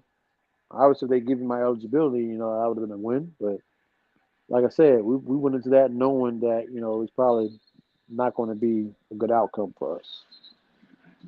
And like I said, that being my senior year, that happening, just the timing of it, all the looks, the offers, and things like that, just how quick things kind of changed and went away. It's like, man, what happened if I ended up at VCU? What would have happened if I went to one of those Division I schools up in New York? What happened if that scholarship in Wingate had not fallen through? What could I have done? What could I have been? I mean, I look at that all the time, bro. But I think about what would I have to lose to get that? What would you have to lose to in that moment? All right, yeah, I could have went to Antarctica, got $150,000 6 months as soon as I came in the military. But do I have Elijah? Do I have Micah? Like, do I have all these experiences? Do I have maybe something happened when I go to one of these places that let's say for you, maybe you go to one of these places and you get injured and you can never play again. Like, what what what part of the story that what what am I trying to say? What part of the story was God watching out for me and telling me what lesson did I need to learn? What are you trying to tell me? What am I seeing? Like, our path is ordained, our path is chosen. We're just following the footsteps. I just look at those moments like what was I supposed to learn and what did I get saved from?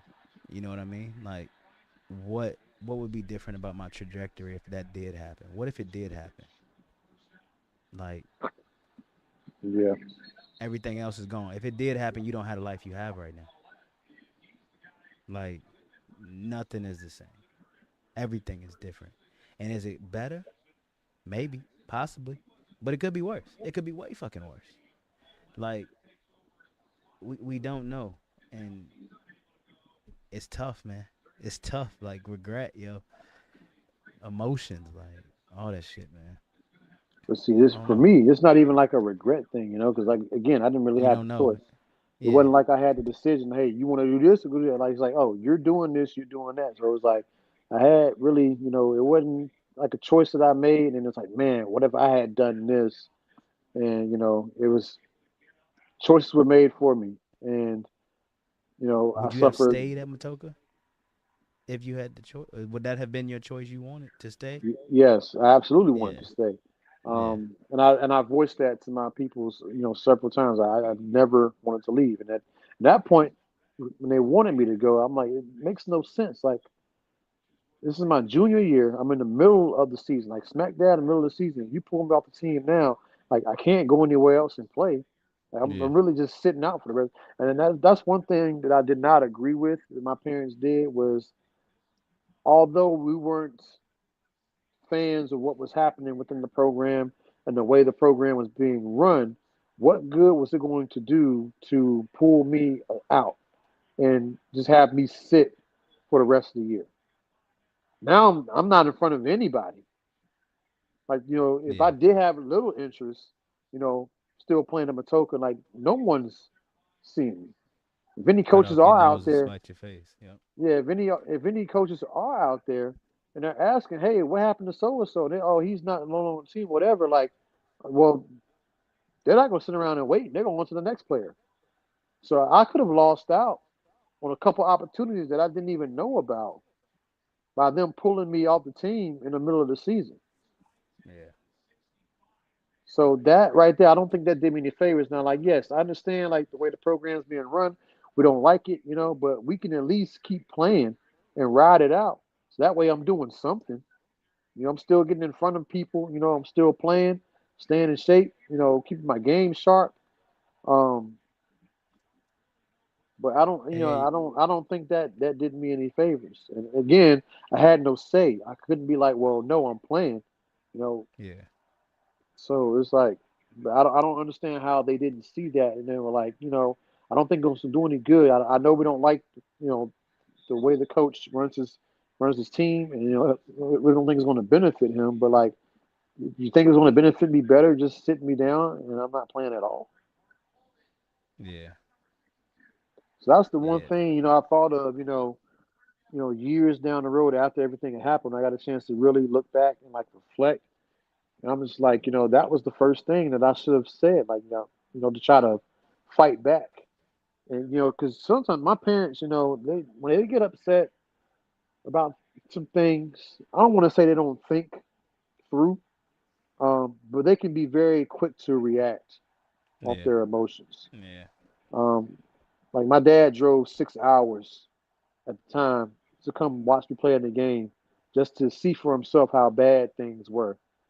And at the end of that game, he pulled me off the team himself, got into an argument with the coaches, and then he drove 6 hours back home the same day. So like that's just how quick, when they make their mind up to do something, they'll literally go to any extreme to like make something happen without really, getting a plan or thinking, how things are going to affect me or them in the long term. You see my dad, I ain't about to get in no argument with him about anything that he's doing. Like I said at the time, I didn't think about it. I didn't think about it. This don't make no sense. Y'all pulling me off the team. Like, I'm not gonna be in front of any scouts or anything. Like, like that's not. I don't think things are bad, but I can at least still be playing. You I didn't wish you think would have about that spoke up till. more. Oh man, I mean, but it was.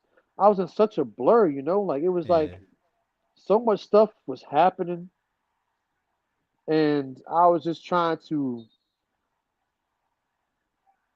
find ways on how to react to it, Right. how to adjust. And I think You. going through those things, that was a very tough stretch in my life too. Like that 2009, like January Hmm. 2009 to like, I don't know, maybe like the spring of 2011. That was probably a really, really rough time in my Becoming a life. man, Just, bruh. just mentally, Yeah. going through the things I went through in high school. To start off, there was a lot of death going Speak on around it. for people that I knew about. Like all this stuff, literally the timeline from January 2009, on down into going into college, the next year. Like so much stuff had happened. Like January 2009, I got pulled off the team, right? A few weeks later, my uncle passed away. He had to go back home for a funeral, come back. Um, the month of February was not terrible. The month of March, I lost a teammate. He was sick and passed away unexpectedly, and it was a guy actually I grew up with. So that was rough. Um, we go through the spring, and then the summer, AAU starts up. I had a rough time in AAU with the coaches, and things starting to kind of fall apart a little bit. But it was good for the most part. We just had more moments than usual. Um, Made it through the summer. Now we're going through all the VHSL stuff, eligibility stuff, going into 2009, 2010 senior year, starting off at Thomasdale in September of that year, and I was so so down. I won't say depressed. I don't think I was depressed, but That's I school remember, depression. I remember going to school, man, and like the big ass cafeteria. And I found a table like right in the middle, and nobody was sitting there. And I just sat there at lunchtime by myself. I Like just the remember being social like, anxiety, bruh, of I changing. just, I just remember like not knowing anybody. Like I knew Yeah. a couple of guys on the basketball team because I played travel ball with them. But they had their group of friends or whatever that they were with and hanging out with, and I'm just like, and I didn't ever want to be a person to like just throw myself on somebody, Yeah. like because I don't ever want to force myself in a situation. Like if they want me around, they'll invite me or whatever. So like, I sat by myself the first couple of days for lunch, and like it got to a point where I think the first week I was there, after like 2 days, I would stay in the classroom for lunch. I didn't even go to the cafeteria because there was so many people, and I just felt like like, I didn't know anybody, like nobody knew me, and I just like just felt weird and awkward, and like it was like I would get anxious before lunch Yeah. every day. So and over time, I began to make friends, and like I had my little group of people that I associated with, and everything was fine, and I finally felt like I was starting to come along, and finally get comfortable being there.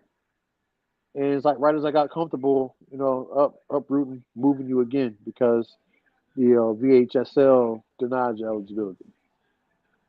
So going through that first, 3 or 4 months it was at Thomasdale, trying to make friends again, being away from people that I grew up with, um, that was rough. And I finally, fit in, and now I got to go to another school.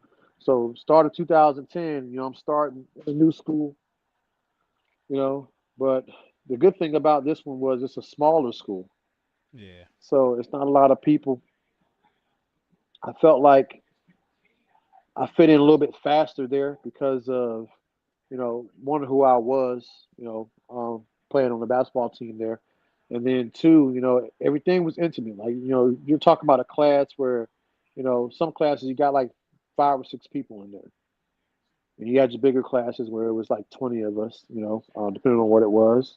But most of the classes, man, they were very small, very intimate. Like, um, it was comfortable. Like, I felt like they saw me, and they were trying, they knew what was going on, and they were trying to make me feel welcome. I had been through a lot, um, and I played, basketball for that team. The second half, I remember starting off with them in the Christmas tournament at the military base, and that was something that I always wanted to play in. Like, I remember being a young kid. My dad was in the military, and he was stationed on Fort Lee. Like Christmas time, I remember, every year that I was there, we would go up to the gyms on base and watch these high school teams. I remember Matoka, Hopewell, Prince George, Dinwiddie, all those teams coming in and playing ball. I was like, man, this would be really cool to be a part of something like this one day.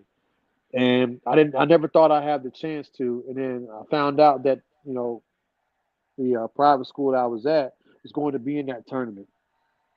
And it was like, oh, wow. Like, never thought I'd be playing for a private school in here, but like, this is great. So we played against Petersburg, played against Hopewell, played against Dinwiddie. Like that was a great experience for me. I got a chance to be out in front of all those guys. Smacked them all.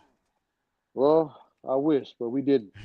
The difference between public school and private school, there is levels. But we did beat Dinwiddie. That was the first game. That was good. But the next two after that were not good. We played Hopewell. In the second game, we lost, and then Petersburg, they had their way with this. So, um, but I was happy that I got a chance to play in it because it was something that I watched as a kid, Yeah. and to be able to grow up and actually be a part of it was really special to me. And I had a pretty decent showing um, doing that as well. So, um, but that was a start off in 2010. I finished the season with the team. I won a couple individual awards. Had a great time, and then came college. Where Wingate reneged on their offer. All the other offers They and looks reneged, that I man. had went away. I had another death in the family. This time, lost 6 family members at once. Oh my goodness. Right, right at spring break. So I spent my spring break in Georgia attending a funeral, which, like I said, six caskets that had put it in a high school gym. That was the only building big enough to accommodate that many people. By far, the hardest thing I ever had to do in my entire life. Was go to a funeral for 6 people at once. So That's crazy.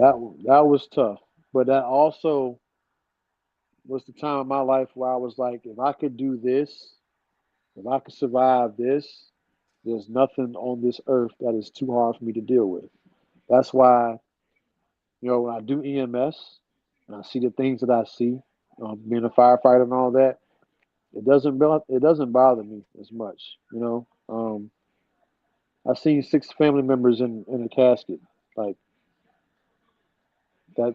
Nothing, no other image can.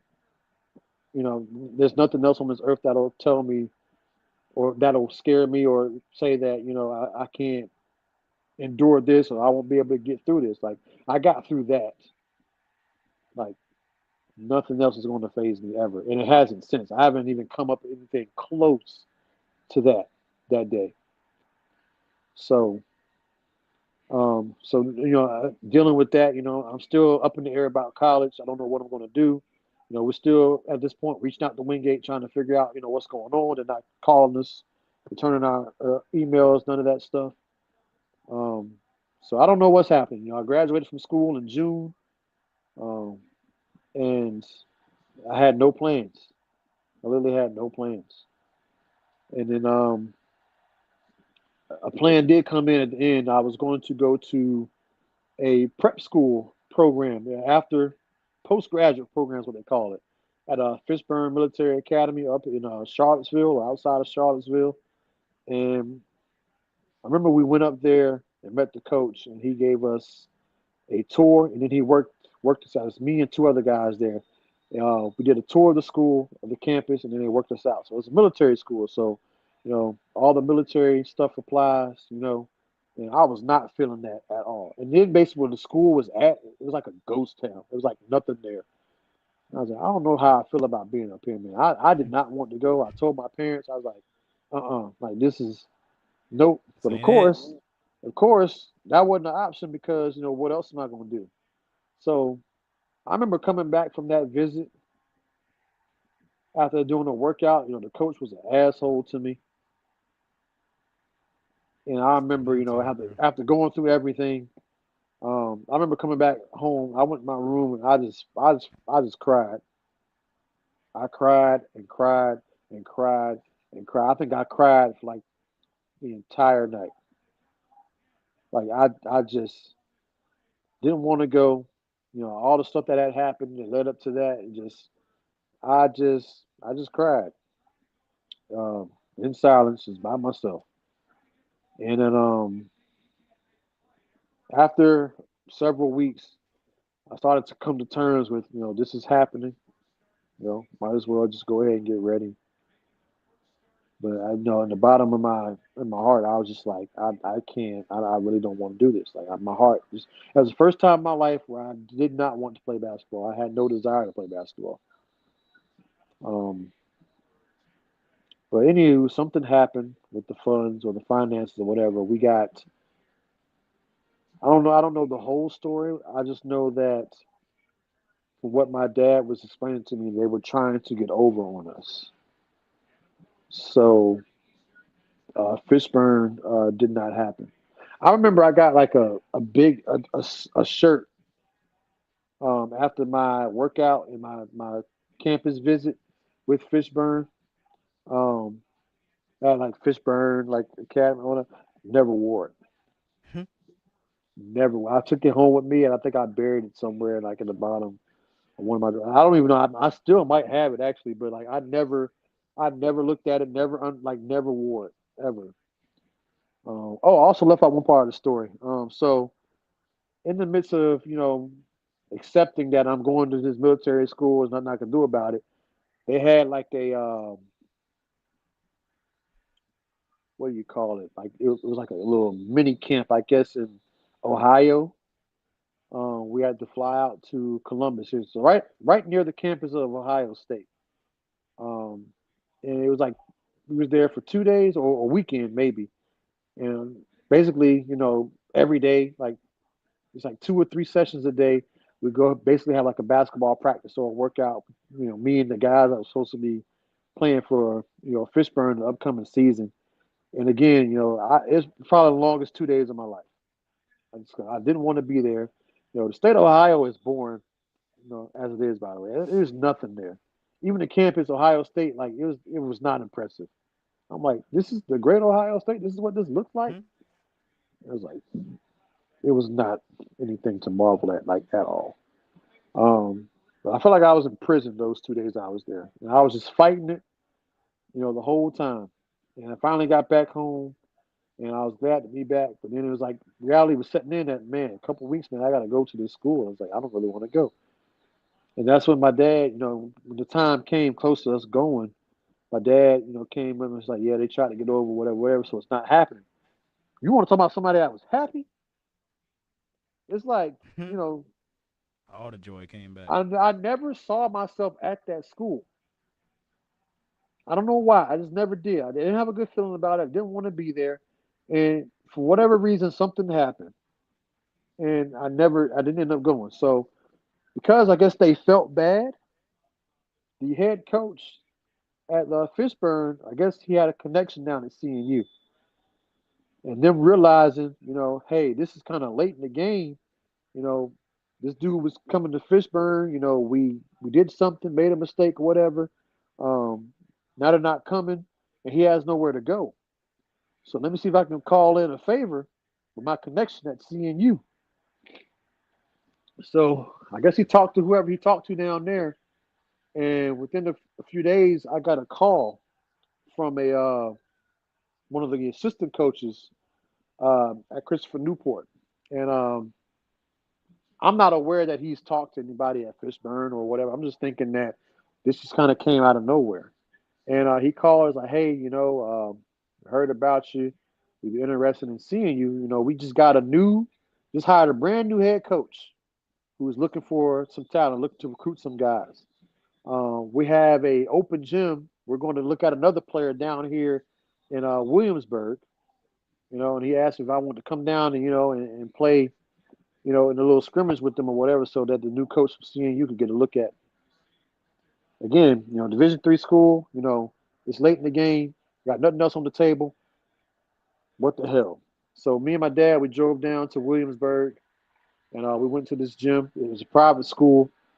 I still to this day don't know who they were there to see, but I know the head coach at the time, or he still is the head coach there now. But the head coach was there to see somebody on that team, and I don't think he knew about me until I got there.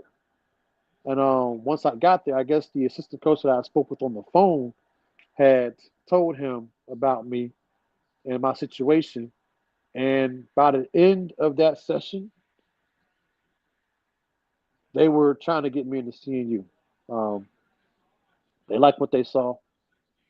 Um, and we had to do a lot of, last minute stuff because they had already had all the stuff they do in the summer for the recruits, or not recruits, but freshmen coming into college. Like, you do all your freshman move-in day, and you do you have all these events. I missed all of that. Nah, I don't know none of that.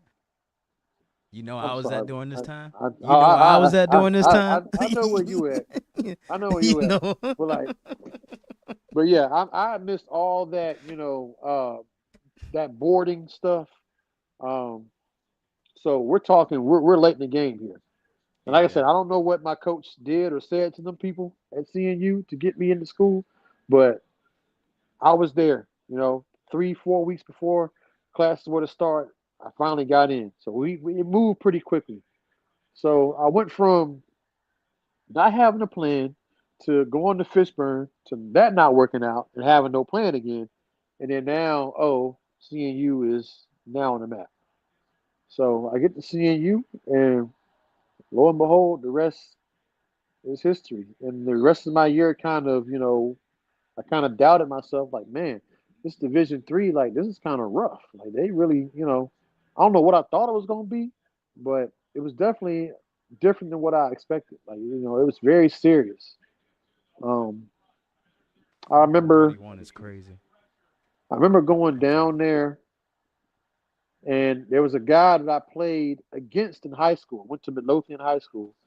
We both played on the same AAU team, but we played against each other when we were in high school. And like I found out that he was there, and he was on the team, and he hit me up. He was like, "Dude, I hear you coming to CNU, man. Me, we about to run things."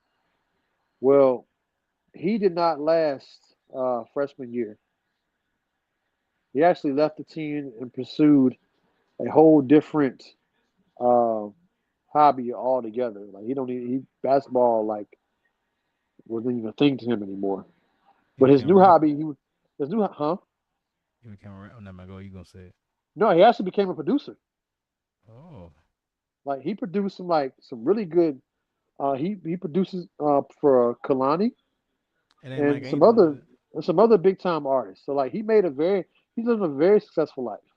But he decided that's what he wanted to do, so he went and had a meeting with the coach. And we didn't know at the time that's what he wanted to do, but I think he had a talk with somebody outside of the basketball program about what he really wanted to Mm-hmm. do in life. He was kind of at those crossroads, like I really got a love for music and doing this thing, and like basketball. I guess after he experienced what he experienced, basketball wasn't what he thought it was going to be, and he was a bigger guy, so coach was always riding him because he was always the slowest, to do things. And he wasn't moving, great. He was great in high school though. He scored like, but he got to college, man. And, college is a different level, and he had to adjust, and he could never could adjust. So I think that put doubt in his mind, and he had other, passions that he was, all about. And I think he had a come to Jesus meeting with himself and the person that he spoke with outside of the program. And then he went into the coach's office one day and talked to him like, "Look, I'm just not feeling it anymore. Like I got some other stuff I wanted to do."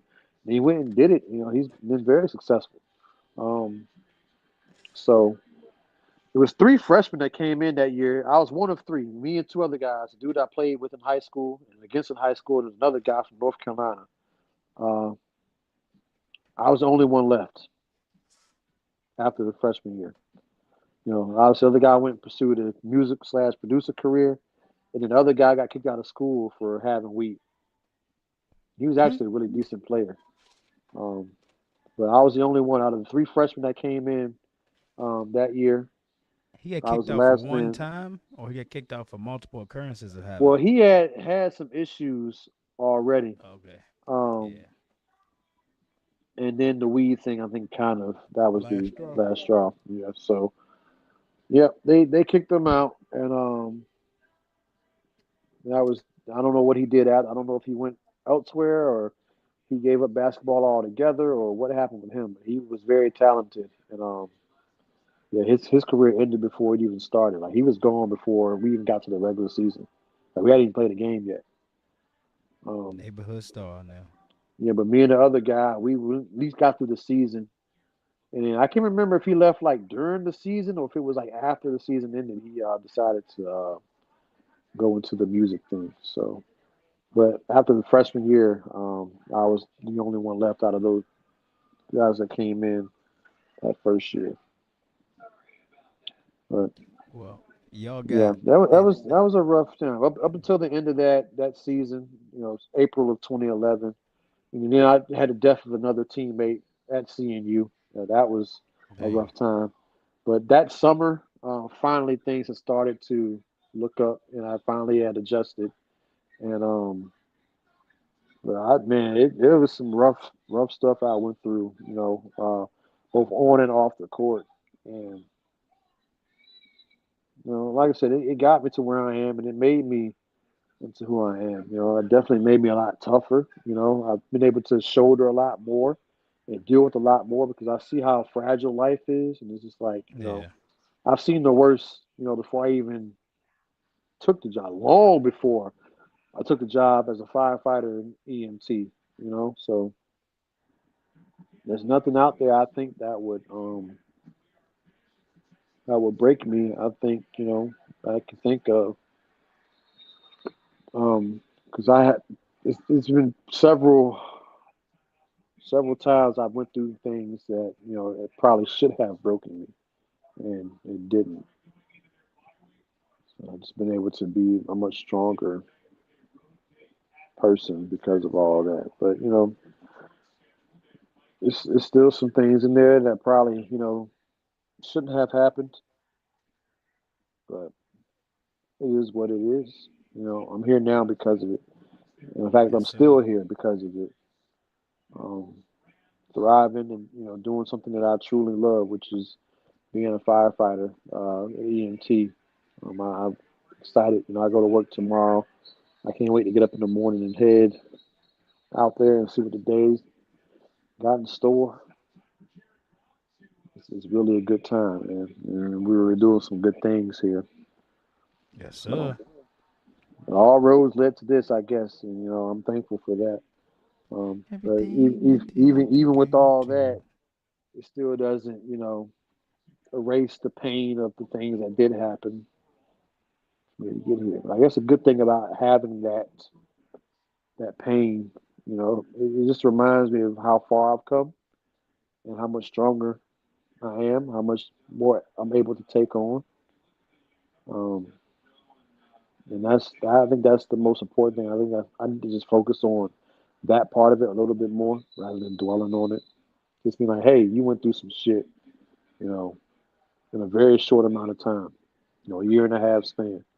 You experience just about every little thing you could experience in life. Um, and I think obviously you go through things for a reason. And I think I went through that time period in my life because I just needed something to make me stronger for the future. And that's exactly what it did. So, Here we are. It's a beautiful thing, man. Life. oh yeah. And you just, you never know what you're going to go through or deal with. Most days you can wake up and kind of manipulate what we got going on, within reason. Um, but for the, ultimately you just don't know.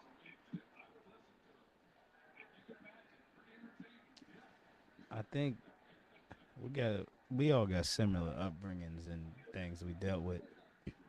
I think the death early taught me compartmentalization, and the military just further enforced that.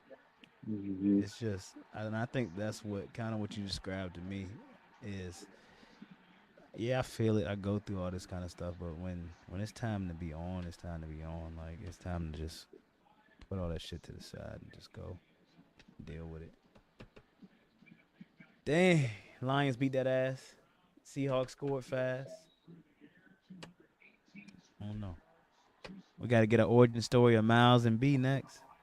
Yeah. Why I chose to go in the United States Marine Corps. Wait to that story. But no, I ain't gonna keep y'all. Yeah. Y'all got a I 2 hour yeah. episode of. Yeah, our next podcast should be like story time, like no sports, just story time. Let's just look at the backgrounds of the guys who are here before you on this show. Like, where do we come from? How are we in the spot that we're in today? What roads did we travel that led us here? Everything I did to get to you. I really think we need to do an episode that, like our viewers deserve to know a little bit more about us, other than who we root for. We should do that. It's Story time. it's it's a Maybe we could make long that a trauma theme filled. too, like and like we have like sports experiences that we've had that we're gonna come on and like kind of talk about the story, something wild happening, something crazy happening. Um, but I think that a great start would be our own stories. It's man. I don't know. It depends on how deep y'all want to go into my story. Cause it's We yeah, my can story would be hey we shit. go as It'll be deep. a whole fucking day. It'll be We a can go. We whole can break it up. day, Part man. one, part two, part three. And Yeah, come we're back gonna have to next week have for a. part four. Make it a We little. need We to can do make it like some. a series, like they do with the Cowboys. Yeah, 10-part episode or something. The Last Man, bro. Dance. That shit. The first dance. That's what we can call it. The first dance. Yeah, The first dance, man. I don't know, man. It's a lot, man. A lot shaped who I am. I bet to. And it's crazy because I don't know, man. It's crazy because it got us to where we are now. But you need to. I also think you need to have a conversation with a person too. Constantly think that, and it's a different thing now, man. People got we got kids, man. Don't harbor all that. Reach out. Let your thing be. I did something that it told me to do the other day. It said, if you got somebody that you got issues with that was a friend, reach out and say I say it said I love you and I apologize if anything ever came between us. I didn't mean it to be, and then I just left it at that. And then the day after that is when I got the news about the training, the housing developer training. It was say that to one person, clean your room, and then work out for 20 minutes. So I did all those, and just my whole energy just switched, my whole vibe just changed, and I've been on a different trajectory since then. So I don't know, man. I feel the same, yo. Like I hold on to a lot. Like I hold on to a lot, but I'm just so good. I'm just so used to it. I'm just so used to holding Yeah. on to it that I can compartmentalize it and just put it in the box, and then it just I don't know, man. That shit get full sometimes. So we gotta prioritize ourselves, man. Yeah, I'm right there with you. I understand. I can relate to every bit of that because I'm the same way. And I've been taught, coming up, dad being in the military to Mm-hmm. compartmentalize things, and that was just reinforced, my whole life. Like Mm-hmm. every basketball coach I had, for whatever reason, they all had ties to the military, except for maybe one or two that I can think of. They all just, drilling that, constantly reinforcing it, compartmentalize. Like, Mm-hmm. Flush it and move on to the next shot. yes, yes, Yep. I've been literally doing it my whole life, so I get it. I get it. And like I say, you just get used to carrying that to the point that it don't even bother you. I mean, it bothers you, but it don't bother you.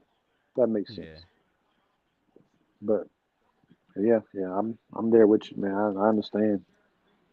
I'm at the point now where like I get mad at stuff bothering. Like I get mad at that I let stuff bother me, but I'm gonna continue to let stuff bother me because I'd rather be sitting here. And it's one thing I'd rather sit here and be mad or let myself down before I let somebody else down. And that's one of the things that I gotta work on as well. Yeah, man. It's what was it? I had it on here. It's one of the things we were talking about. Is sometimes we think we're disappointing the world, but really the world just watching us wrestle with ourselves. The way guilt and self blame compound, like missing one rep and suddenly feeling unworthy of the whole gym. That's That's something I struggle with. yeah, that's a hell of a concept too, man. Because Yeah. it's we feel things so deeply. Mhm. It's like we got to be on our game at all times. If we just have one little misstep, it's all for nothing. Yep. You don't feel the value or the worthiness of it anymore. Like whatever, I don't know why that is, but no, it shouldn't be that way. Shouldn't have to think like that. But For sure. how do we turn that off? How do we get from that way of thinking? I wasn't built to be everyone's savior. I was built to be accountable. I mean, it's one thing I'm learning in little steps. It's like little micro steps. Is don't let one thing that I'm really diving into now is don't let perfect be the enemy of good, and really leaning into that, and then just I hate to say it like this, but this is just I really don't give a fuck no more, bro. Like if it don't bring me peace, it don't make me happy. I'm just people, places, things. It's just if it's not for me, it's not for me, yo. I'm just 2026. I was talking to buddy today. I ain't bringing all this shit into me in here with me in 2026, yo. Like I'm letting all that shit out. I'm letting all of it go. I'm forgiving everybody. I'm just elevation and growth, man. That's what it's all about. That's what the Um, focus needs to be. got to, man. It's I'm putting internal like it's right here like how internal expectations can be heavier than what anyone else puts on you. I put so much pressure on myself. Like Yep. we put so much pressure on ourselves. Like you were saying, we gotta be perfect. We can't like nah, like nah. Fuck it, man. Like just not fuck it, but fuck it. I know what If you y'all mean. get what I mean. Like I know what you mean. So I've been I there ain't too, man. it's reciprocating energy is what I'm big on too, man. Like Hmm. just I don't know. It's Yeah, one of those times. Those cups, the cup is empty. The cup a little bit empty. Like, yes, I kind of had an eye-opening experience yesterday. There was a player who got inducted into the Hall of Fame from CNU who came in after me and really literally surpassed everything that I did there. yeah, Um, and there was certain people that I played with that also played with him. Um, they had a lot of great things to say. And I remember, I was like, oh, these people never really, let me go back and, I went back and looked at the post from when I got inducted to the Hall of Fame.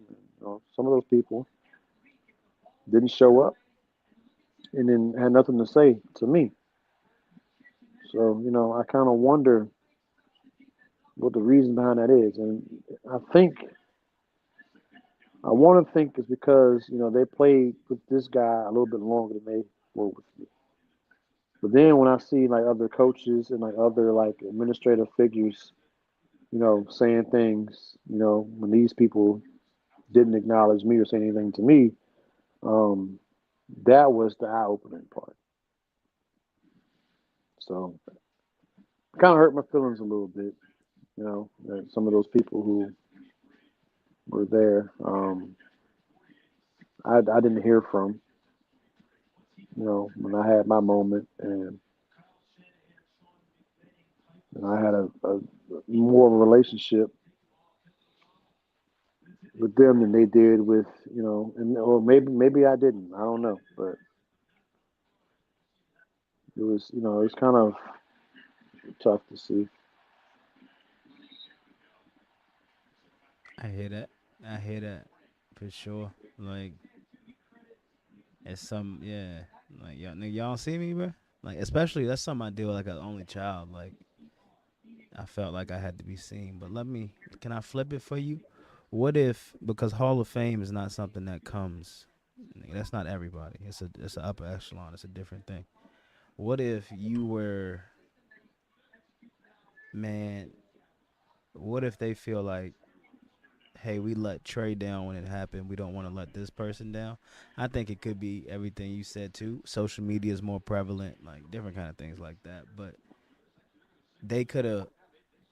I, I don't know. This is where I like. It could have been anything going on in their life to where maybe they weren't seeing it, but now how we're ever connected more on social media because I look at that, but yours wasn't even like in a time where social media wasn't prevalent. But Yeah, I it don't know, was. man. I don't know. I don't know. I just thought it was weird. Yeah, it is. And then the other thing too, I congratulated dude. I said something because I know him. He knows who I am. We're not super close, but um, but I remember going back and looking. I was like, you never congratulated me when I got in there. Yeah. Never said, never heard from him. I was like, man, no, like little stuff like that, just especially, when we wore the same jersey, and there were comparisons and all that. And again, like he surpassed everything that I did for the most part. Um, but it's like, man, like I knew he was gonna get in the Hall of Fame at some point because his career was better than mine. And I don't have any problem admitting that because it was like statistically, you know, he won, played in more games, won more games, scored more points. Um, was All American. I was preseason. I was nominated, but I was never All American. Um, all the big stuff, big individual accolades, all the big team accolades. He went, played in the Final Four. I never got past the second round of the tournament. So like, he done way more. So I had no problem. Hey, congratulations, dude. Like you earned it. Like there was questions. I had left such a huge mark when I graduated. When he came in, it was, oh yeah, you got big shoes to fill. And I'm like, um, not only did he fill those shoes, he pulled a Zion Williamson and bust through them motherfuckers. Hmm. So like, yeah, he's definitely Hall of Fame career, absolutely. was a Did no-brainer. He was going to be there. was he a they recruited him and he had a scholarship? No, no scholarships, but they did recruit him. So he didn't have to go to an open trial in Williamsburg at a private school and not even be on the coach's radar. He was on their radar already, right? Yeah, he was on the radar. I think he was from there. I think he's from Williamsburg, I believe. I think they were out, scouting the area, local area and places around Newport News, and it came across him, I guess trying to see if he had anything going on, and they showed interest and wanted him to come play with CNU, and that's what happened. What when you got inducted, what did who did say something like your coach, your other teammates? Did they say stuff? I don't think I had none of my teammates showed up. Just one. Your what about your One. coach? Yeah, my coaches were there. The assistant coach who had called me and told me that they were interested, and then the head coach um, was there, and then I had a teammate from he was a senior when I was a freshman, and I think the only reason he was there was because the Hall of Fame is literally named after his dad, so I Yeah, think they're there like every year. But outside of him, I don't remember none of my other teammates showed up. I didn't have any other teammates show up. they But this might be Hall of jealous. Fame, Oh, that's a this penalty. this Hall of Fame, when he got inducted, everybody. I mean, I saw former coaches who wasn't even there when he was playing come and congratulate him. I saw a bunch of teammates had showed up. It was like 5 or 6 guys who had come, but when it was me, I don't think it was anybody else. Just my family and the coaches. Fuck they jealous asses. It don't let them win. But I'm like, Like, what's there to be jealous of? Like, if anything, they should be jealous of the other guy. He did more than me. but he had a mantle to do that. You set the stage for him to grow. You gave him that space to be able to fill those shoes. You gave him the blueprint and the framework to follow. So I wouldn't look at that. I mean, I would look at it how you taking it, but I would also look at it and I always got to find the positive in it. Cool. All right. Like fuck them. I'm in the Hall of Fame too. Like it's recognized. Like you did it. You did your damn thing. You was a walk on, brother. You came from a trial to the Hall of Fame. Like don't let that diminish what you did, and I don't think you do. But yeah, he got a penalty for that too. But like, nah, bro. Don't let them people take that shit away from you. Take that accomplishment away Oh from you. Like yeah, I'm not worried about that. I just thought it, like I said, it was a little eye opening as to the the people who showed up versus when I was up there. you can do everything. You can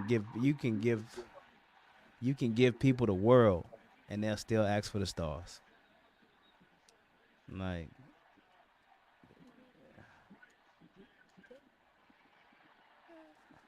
damn. Yeah, this is true.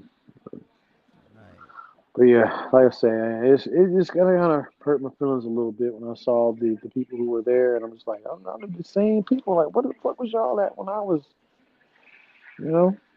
And some of them hadn't even said anything. Like, I get if you can't come to the ceremony, but some of them didn't say nothing to me on social media.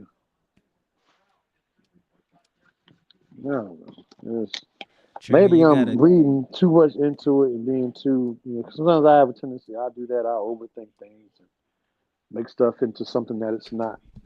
But I feel like, I read stuff pretty well and like I'm aware of actions, to a degree, and I don't think it's super far fetched.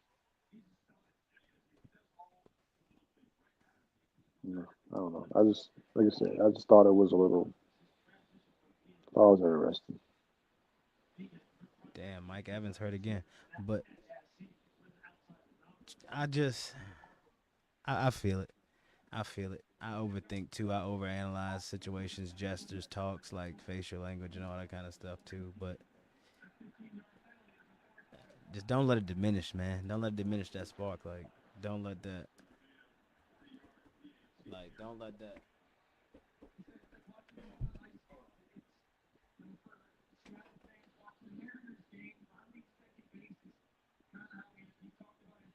Just don't let that take it away. But it's 2 hours 30 minutes in. I gotta get out of here. Yeah, Appreciate the convo, brother. We're gonna talk. We'll talk more. We'll talk yeah, more. we will. It's it's some more to all of it. Yeah, Feel like we can just go on and on, but we can, man. I All right. appreciate everybody who tuned in and watched tonight and Yep. for rocking with us. For 2 hours Um, and 30 minutes. your boy will be leading the fire department basketball team against the police department in November 22nd at the Lynchburg City Armory. It's November. It's a Saturday, November 22nd, November 22nd, 2025, 11 2025. 22 25. 11 Lynchburg 22 25. City Armory, 6 o'clock tip off. Fire department versus police department. Guns and hoses. Battle of the badges. If any of you that are under the sound of my voice right now um, can come out and support and make it, I would love your attendance. And the mission is only one can good. It's a charity event, so just one canned good. Bring with you, and That's you will too be steep. set. It is. It's I terrifying, got bro. cans at the house. I can hand out cans when y'all get here. If you wanna, if you can make it and you wanna, come down and watch your boy, relive his glory Hey. days. And we on Monday Night Football that week, too. So I don't got a game Sunday. We'll see, man. We'll see. I'll let you know. November 22nd. Yep, it's a Saturday, November 22nd, Saturday, November 22nd. 6 o'clock, Damn. Lynchburg City Armory, downtown. 6 Admission is a.m. admission to get in is one canned good. It got to be a certain type of good. Nope, it's in the I'm bring can. some, I'm bring some spam. There you go. That counts. Oh, they playing the Some game. Oh, are they in Toronto or are they in Seattle? they're in Seattle. So they playing the football game and the baseball game at the same time. Yeah, well, the fans in Seattle, they're just watching the game on the big screen, and they're playing in Toronto. Oh, okay. Okay, I thought they was Yeah, playing in. I'm talking about the baseball. I thought they was playing in. I thought they was playing in Seattle for baseball and Seattle football. I said nah, that'd be they crazy. just let the fans in there to watch the game like they do. You know how you do Yeah, it sometimes at football stadium or basketball arenas. They just do it on a fan watching this game on the phone. yeah. That's funny. But yeah, they just having a watch party. He dunk. He hooping. He dunk. You saw JSN dunk like that, trigger, Yeah, he looking like got you up. out Now, there. that ain't easy. That's all vert too. A lot of guys just throw the football through there because they can't reach it. He got penalized for it too. Yeah, it's Yeah. disrespectful. But all Yep. right, let me get out of here. All right, brother. Love you. I Peace. love you too, my brother. Appreciate y'all. We out. Ballers. Episode 9. Fine as wine. Later. The way to expectations. We be back next week. Yes, sir. Leave the door